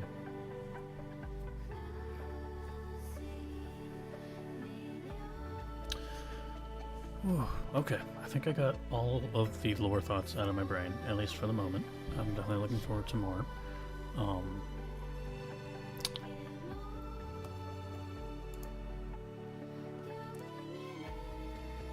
But yeah, if you guys have any questions or anything, feel free to ask. It doesn't have to be Wuwa related either. Just kind of chilling here. I'm getting used to talking on mic and everything, so anything helps. I do think that we will, I might do a bingo card that was floating around in the server last night. Might put one together of my own for the live stream.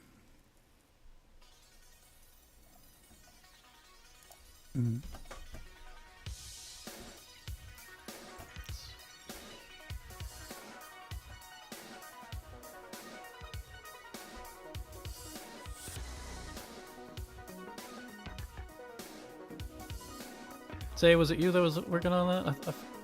You were doing the bingo cards, right? I know you released one of them.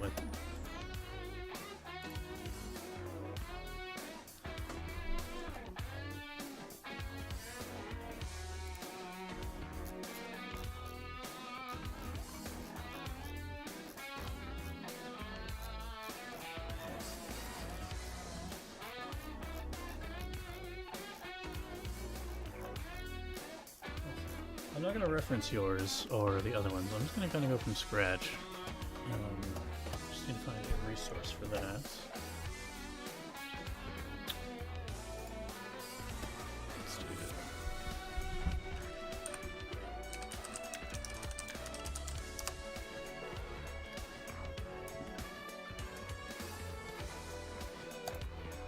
that. Lua, okay. I knew there was someone else. Let's see.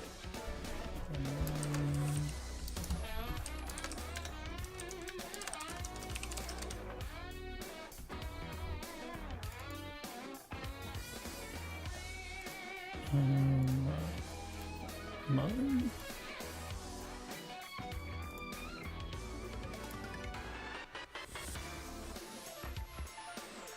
No, just keep it simple. Probably 4x4, probably.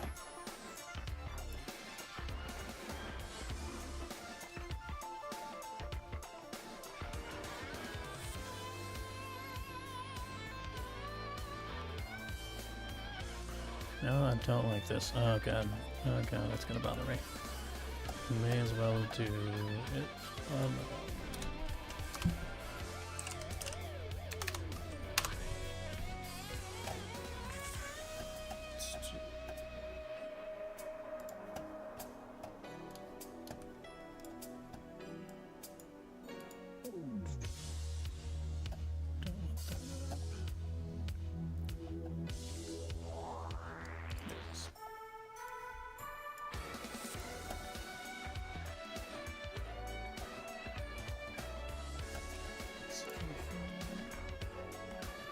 Do you have a question actually? I wonder what's going to be Lucilla's role. Yeah, I got nothing. Right now she's just doing president things. Hasn't been enough on her to really give me any inclination on her motivations, goals. She says she is, just cares about these students in the academy, and so far I buy it. Yeah, really not much to go off of there. I do like how she talks and how she interacts. But not sure where they're going with that character. Don't know. Will 3.4 be the finale? Say everyone's your wife. You're the only one I know pulling for Sigrika.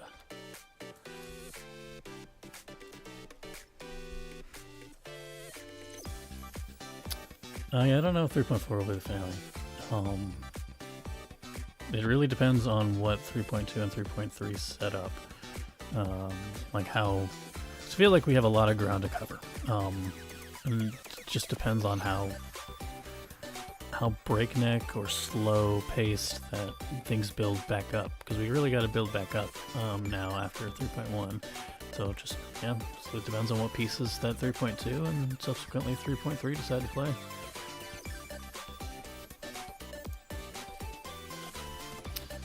Okay, I just need to find...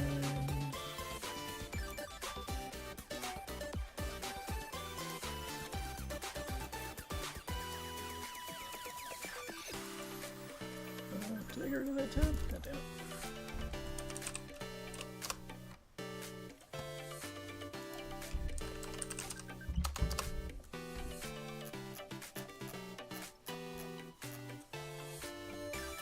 Let's just do paper size.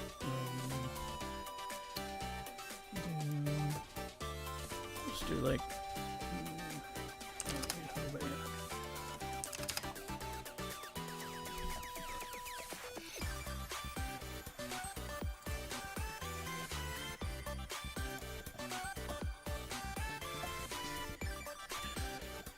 Alright, I have a habit of just liking to make everything on my own, so I'm just going to throw everything in the center.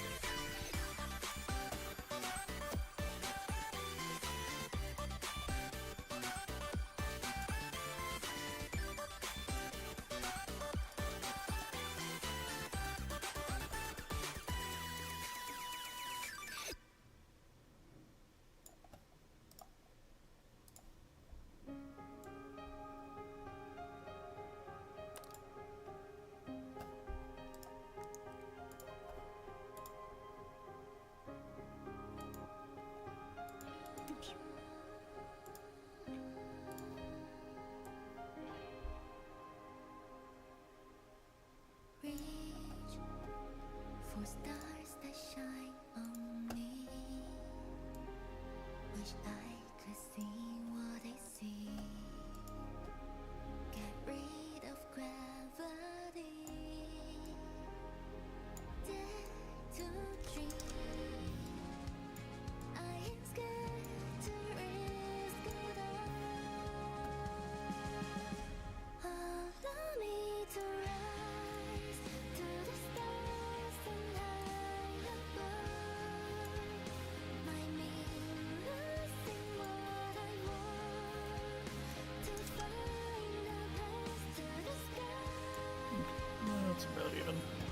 I'm hearing the echoes trying to Yeah, for image editing, I just use GIMP.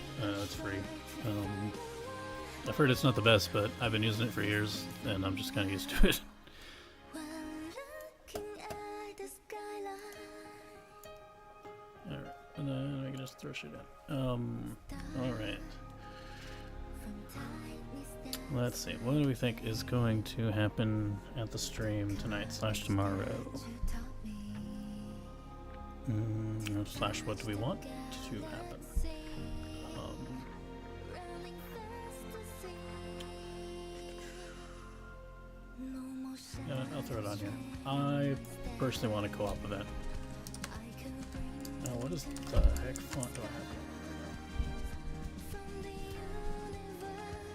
Wish I never I know it's not everyone's cup of tea, but I had a lot of fun at the last big co-op event, and that I played at least in 1.4. And I'd love to do something like that. I need just a normal ass font. Not Courier.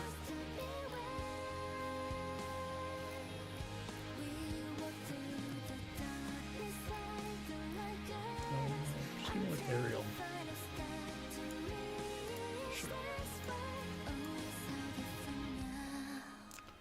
when looking at the skyline.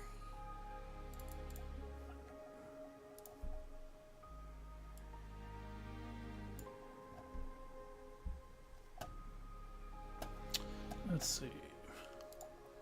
What else? What else? I want to see. Well, I guess that's the big one. Where do I want to put that? The big one that people have been kind of wanting for a long time. Will we get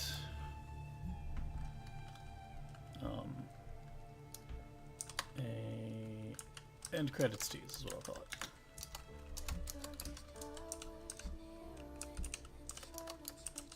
What is going up with my margins?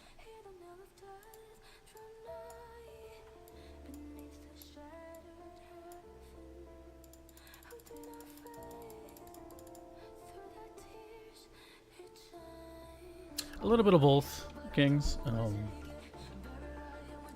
know, I don't want to get too crazy with wish list stuff, but in the realm of reality, like things that might be possible.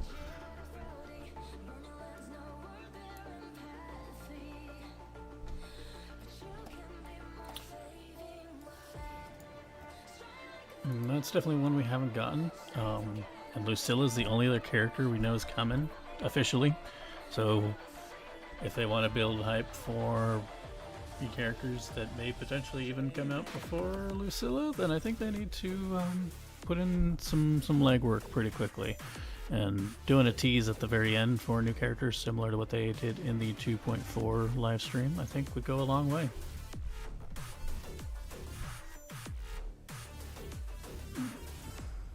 Get that shadow off me.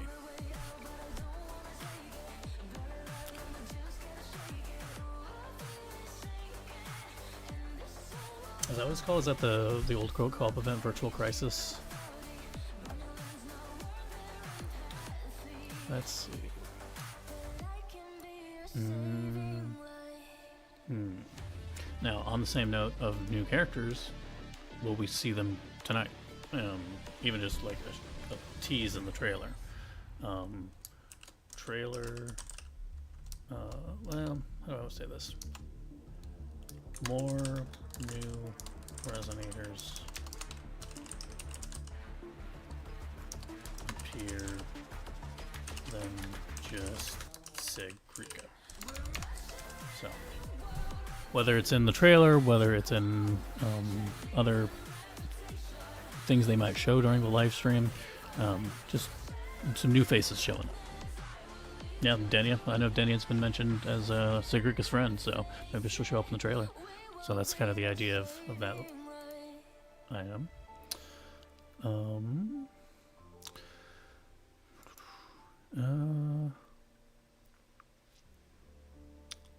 Don't think we'll get any new.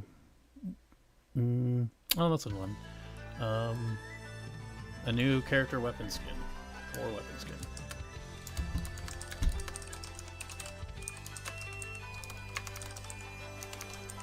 And I guess we want to lump this in with like gliders and bikes.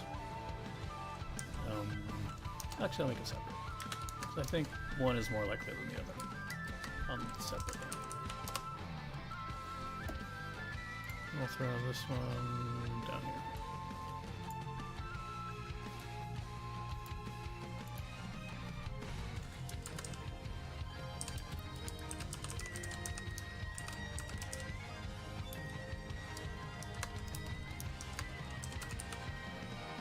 Now,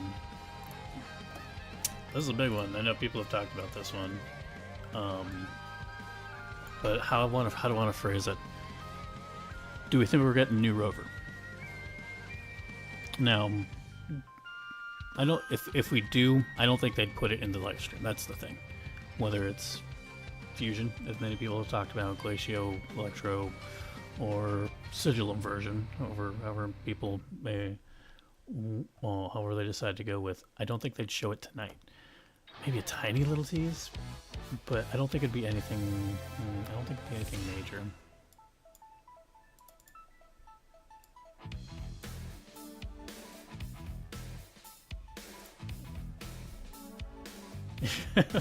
Which one are you in copium for, King?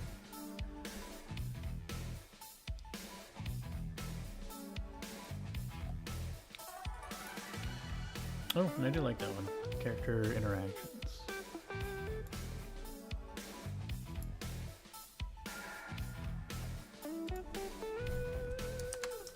It's a bit vague, but characters interacting without Rover? I feel like that's more likely. Yes, that sigil would be dope. It'd be dope. Absolutely. And we did absorb its frequency. So they're telling me there's a chance.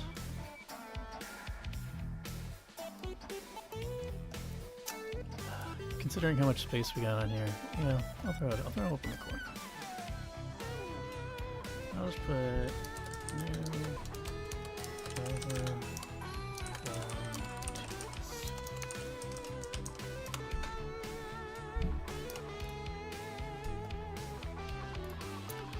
I don't think we're going to get much of anything more than a tease, especially in a live stream setting. What else? Let's see. Any other gameplay, quality of life things? Oh, one I did see before I went live earlier is bag storage, Echo bag storage. I think that's a good one. I really recently purged a ton, so I'm back to a reasonable amount of Echoes. But for quite a while there, it was like every week I was going through the bag notifications. Your bag is full. Your bag is full.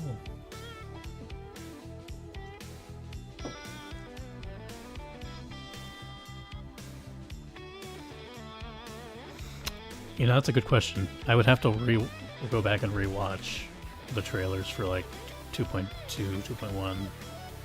So I'm not sure.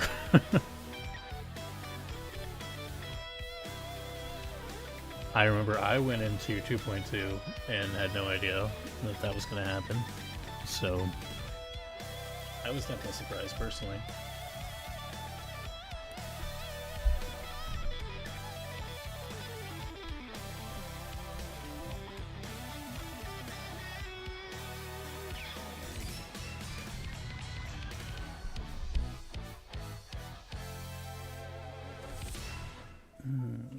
What else? Yeah, I think it also was like quality of life. Enhanced, improved, Echo storage.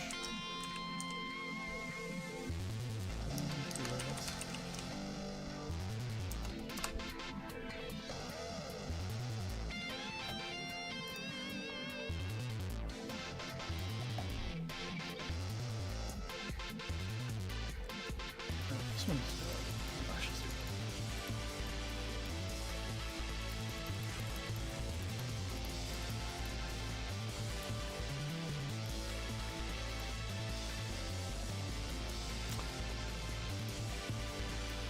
now, going off the conversation from earlier, will we get a new Sentinel teased?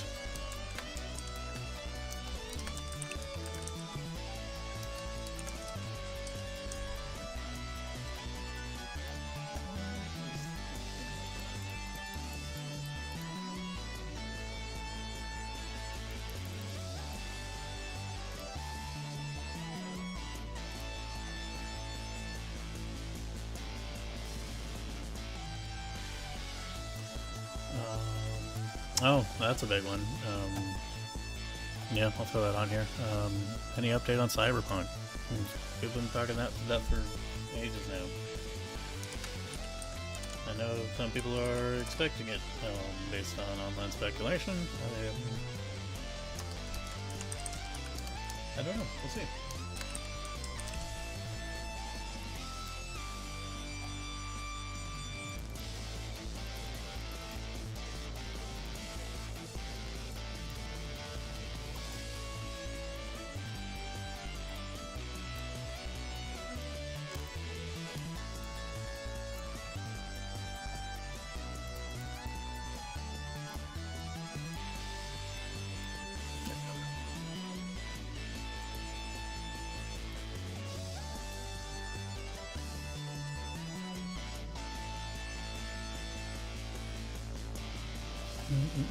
What else? What else? I feel like I need more gameplay stuff in here. Oh, that's one. Do we think we're getting a bike upgrade? I feel like the bike is in a good spot. That's a good one. Transducer. I have an idea for that one. I'll do that next. Oh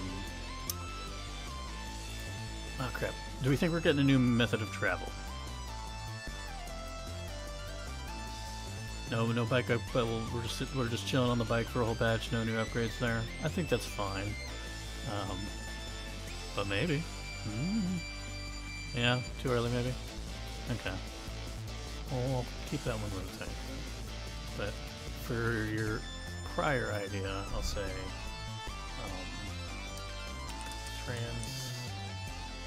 transducer / echo modifier QL adjustments. Make it a little more broad. Still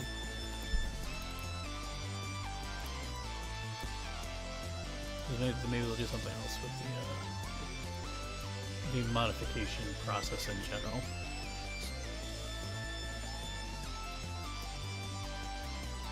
Navora screen time? I think I saw that on yours. You think she's gonna come back already?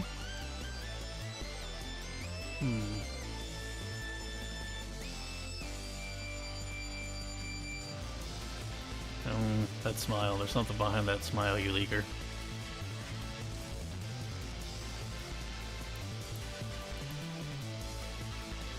Yeah, especially after they let loose, after they dropped the mask, their acting was great.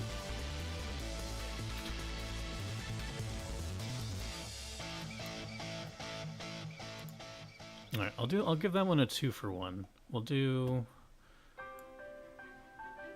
because I think the other side of this is much less likely, so I guess this insulates it a little bit. But Navora screen time / new Fraxis disappearance. Overseer, specifically Overseer appearance.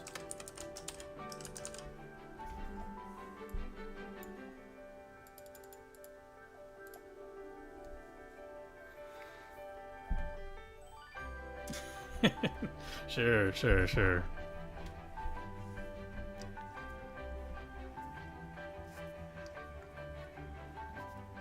Man, you're breathing easy right now. Jin's not even in the chat with you.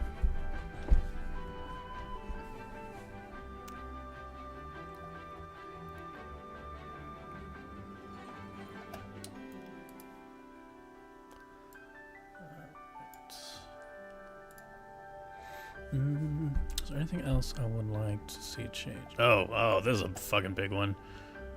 We know it's coming. We don't know what. I don't know how specific I would get with it, but I'm just going to put optimization. This might be like the free space, because we know we're getting some in 3.2. I don't know to what extent, but I remember them mentioning that we should expect to see some in 3.2.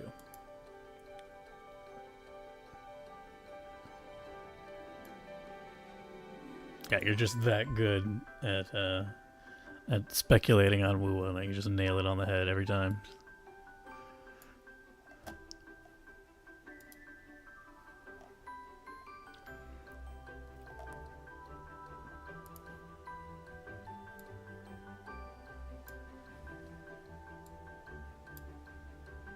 Free space, but minus 20 FPS. I'm a bit concerned about streaming Wuwa. Let's see. My hardware isn't the best. I think I can do it. Might have to lower some of my settings to make it smooth, but we'll find out. Maybe not. I don't know if I'll do it tonight, but in the near future, I'm definitely going to test it.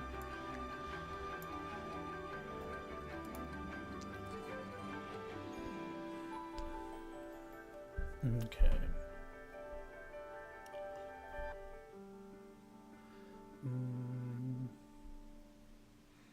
What else? 3 spots left. And I'm not putting garlic on here, say.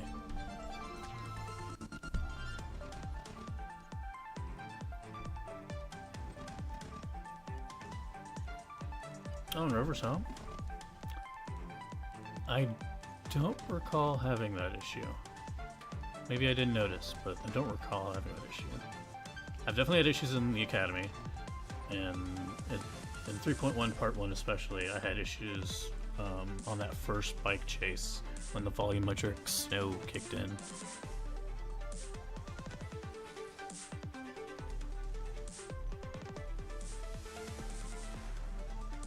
But I will mention something now. My eyes do not detect in frames and smoothness of frames very well. So a lot of rough frame rate stuff just glosses past my eyes. So that could be another aspect of it. I don't see frames very well. I mean, if it's super stuttery, I'll definitely notice, but like some minor hiccups, minor fluctuations, I won't notice too much. Let's see. What else do I want adjusted? I don't think we're gonna get using the bike in like Renacita yet. Probably not till the end of Maharroy, if anything. Renacita is definitely just not built for it either. Like you can do it in the bike, especially with the boost and the spin. I don't think that's gonna happen soon.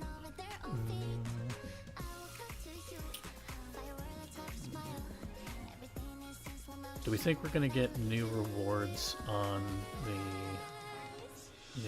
spending, or are they gonna save? Well, no, that's ending.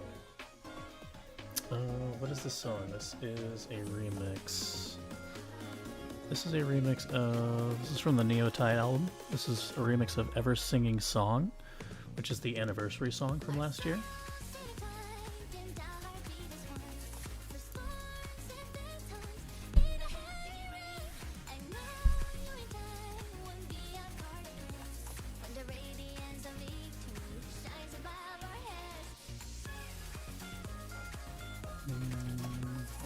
What else? 3 more spots left. Come on.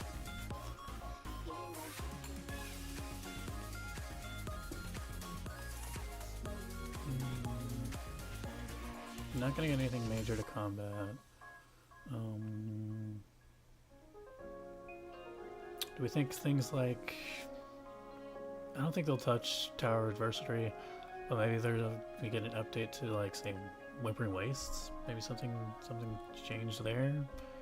I'm trying to think of maybe smaller. I don't think we're gonna get anything super big. Yeah, I've got new Rover form tees on here, so I got that covered.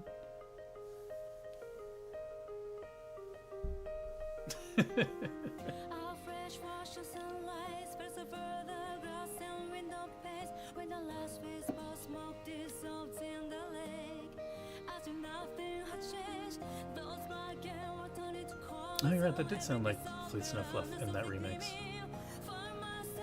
Wait, who was credited on that song? Hold on. Now I gotta know.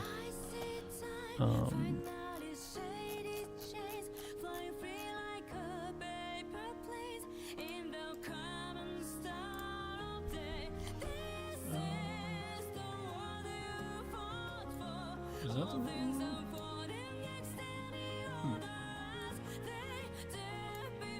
Well, she's not directly credited, but it did. You're right. It did sound like Daughter.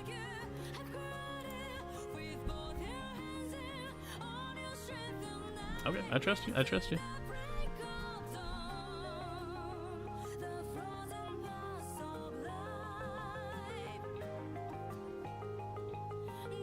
Ooh, new merch is a good one. I want a new figure. I want to see what the next figure is going to be. Oh, okay. I did not know that, Kings.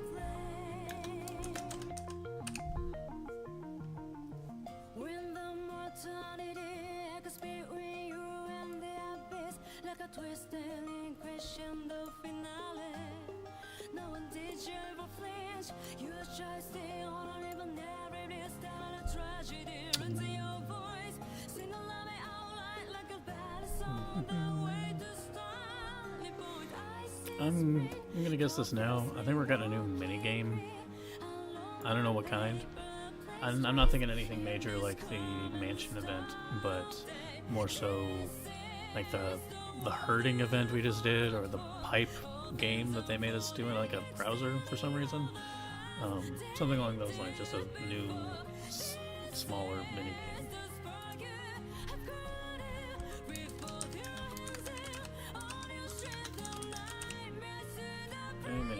Or like the mobile game bike one, which actually that one was fun. It was way too easy, but it was fun. I think this last one would be, are we getting any new area? New, not a whole region, but like new explorable area. Slash zone.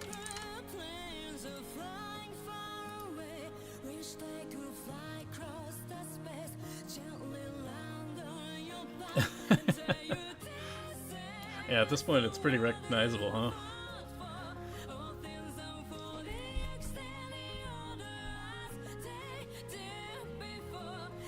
Dang, that means they were working with that singer for a long time before launching Fleets of No Fluff.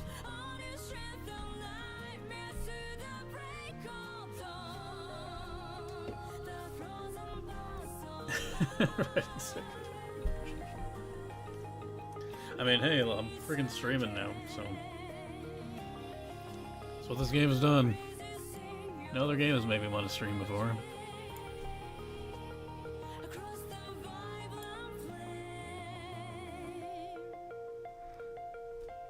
Okay, I think I'm happy with this. I think this is a good mix of probably nots and probably wills.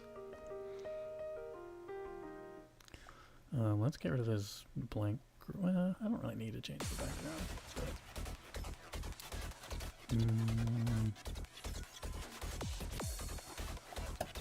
Probably throw on a new layer. I'll just use red.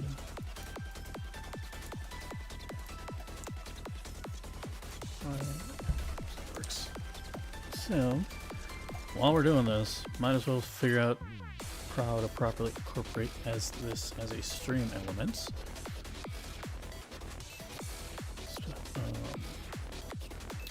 I'll probably throw this on this screen. Make sure the whole thing is visible.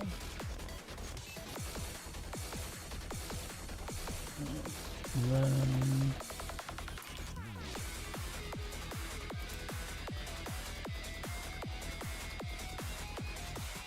window capture. Look at this bingo. Round it up. Oop. Round it up.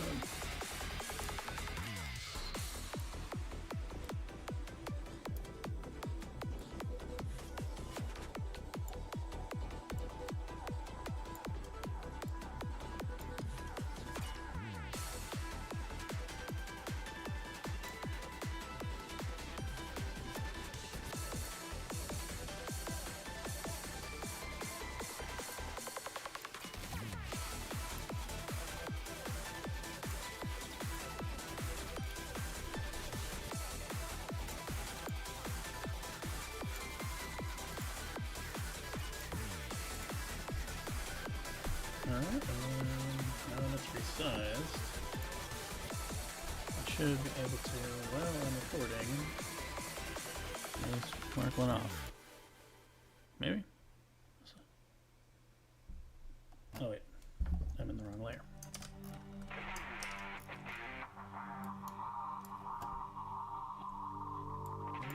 There we go. Cool, works. That's good enough for me.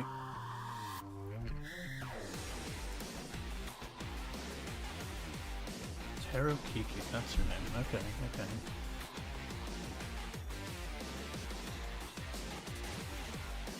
Everywhere I go, I hear her voice.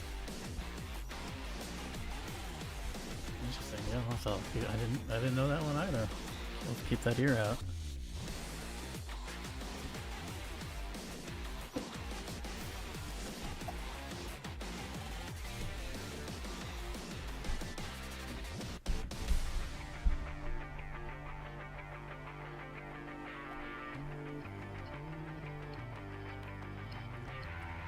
Okay, I think it's up there. Cool.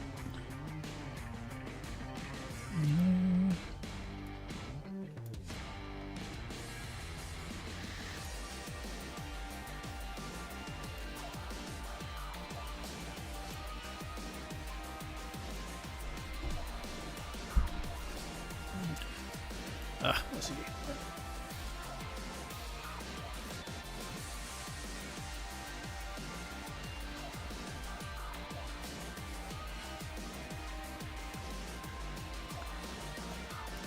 Alright. Flip back to this. Cool.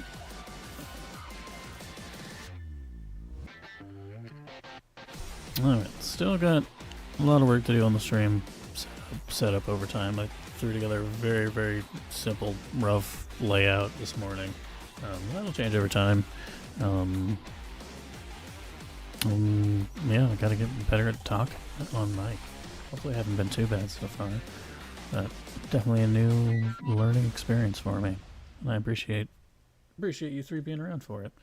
Don't think I'll be on too much longer. I do have to consider sleeping in the near future for the stinking live stream. But let's see, is there anything else?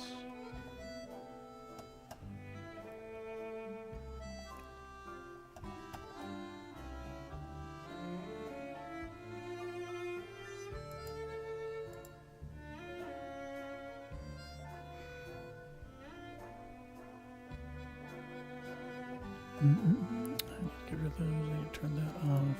That's all recorded. Sweet.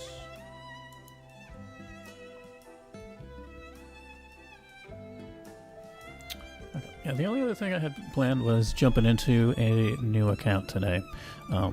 That's a bit of a time commitment that I don't want to start. Nice capybara. Oh, you're talking about this game? Yeah, I need to. I might move my whole stream setup because I'm currently streaming in my dining room. That's where my computer's set up in this one-bedroom apartment I'm in. So my background is just my kitchen, which is why I decided to just black it all out because it's yeah, not really worth turning on the light just to see kitchen. But I might move to a location where I would be able to set things up more in the background and have more lights on around so things are a little bit better. But we'll see. We'll see. Oh, focus camera.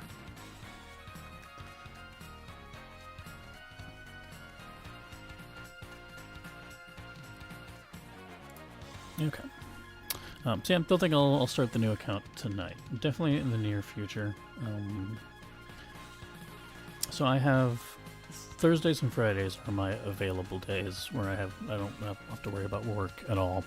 Now I can stream at nights after work,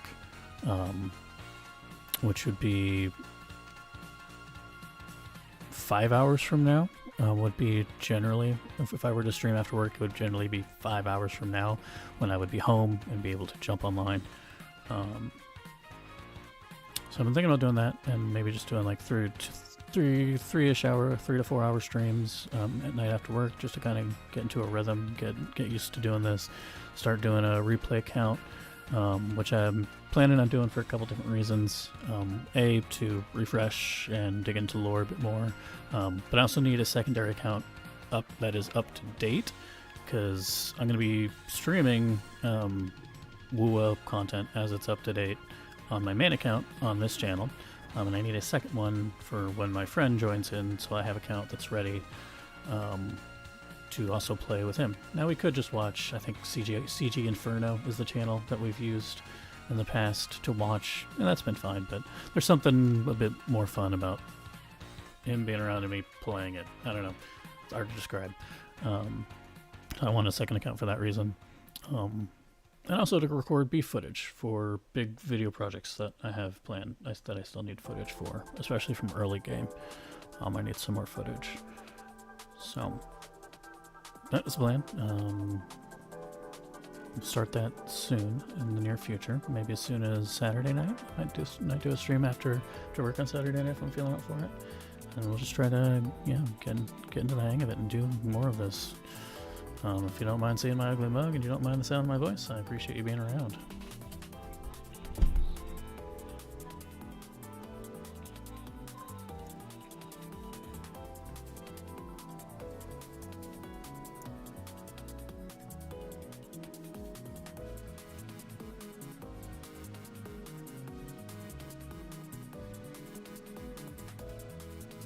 Yeah, for sure. And like watching replays, like generally, especially with the channel I mentioned, it's just they just beeline the story, which works. And it's totally fine. But if there's anything we want to like pause and maybe look around at, appreciate the scenery more, appreciate the soundtrack more. We just can't really do that on a pre-recorded replay. I'd love to be able to replay cutscenes in the game, but just doing a general replay of the quest has a lot of merit to it as well.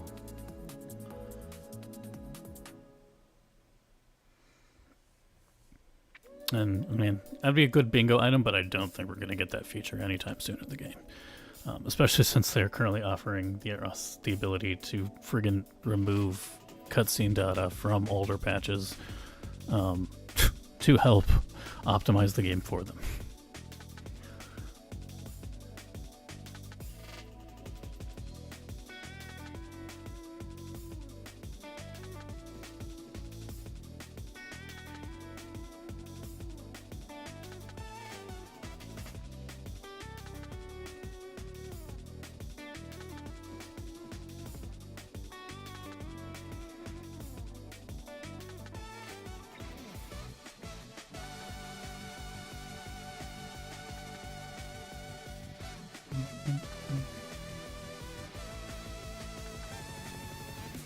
Alright. Okay. I think with that, I will call the end of the stream for the night. A couple hours in, I think that's a good start. I gotta get food and get some rest, and I will be back online approximately 3:30, 3:45. That's the plan at least. I have a bunch of alarms set to wake me up. And I'll be groggy back online streaming the live stream for anyone that wants to join in. Thank you for watching. Thank you for being here. I'll probably put the VOD up. That's another thing I need to figure out too, is publishing VODs on YouTube. But yeah, thanks for being around for my first stream and listen me up. It was fun talking lore and answering questions and just thinking about the future of this game. And I'll be back soon. You can always find me on mostly on Discord. So you know where to find me on that server, Chaos and Kings. You know where to find me on the other server. So thanks for being around, and I will catch you guys around.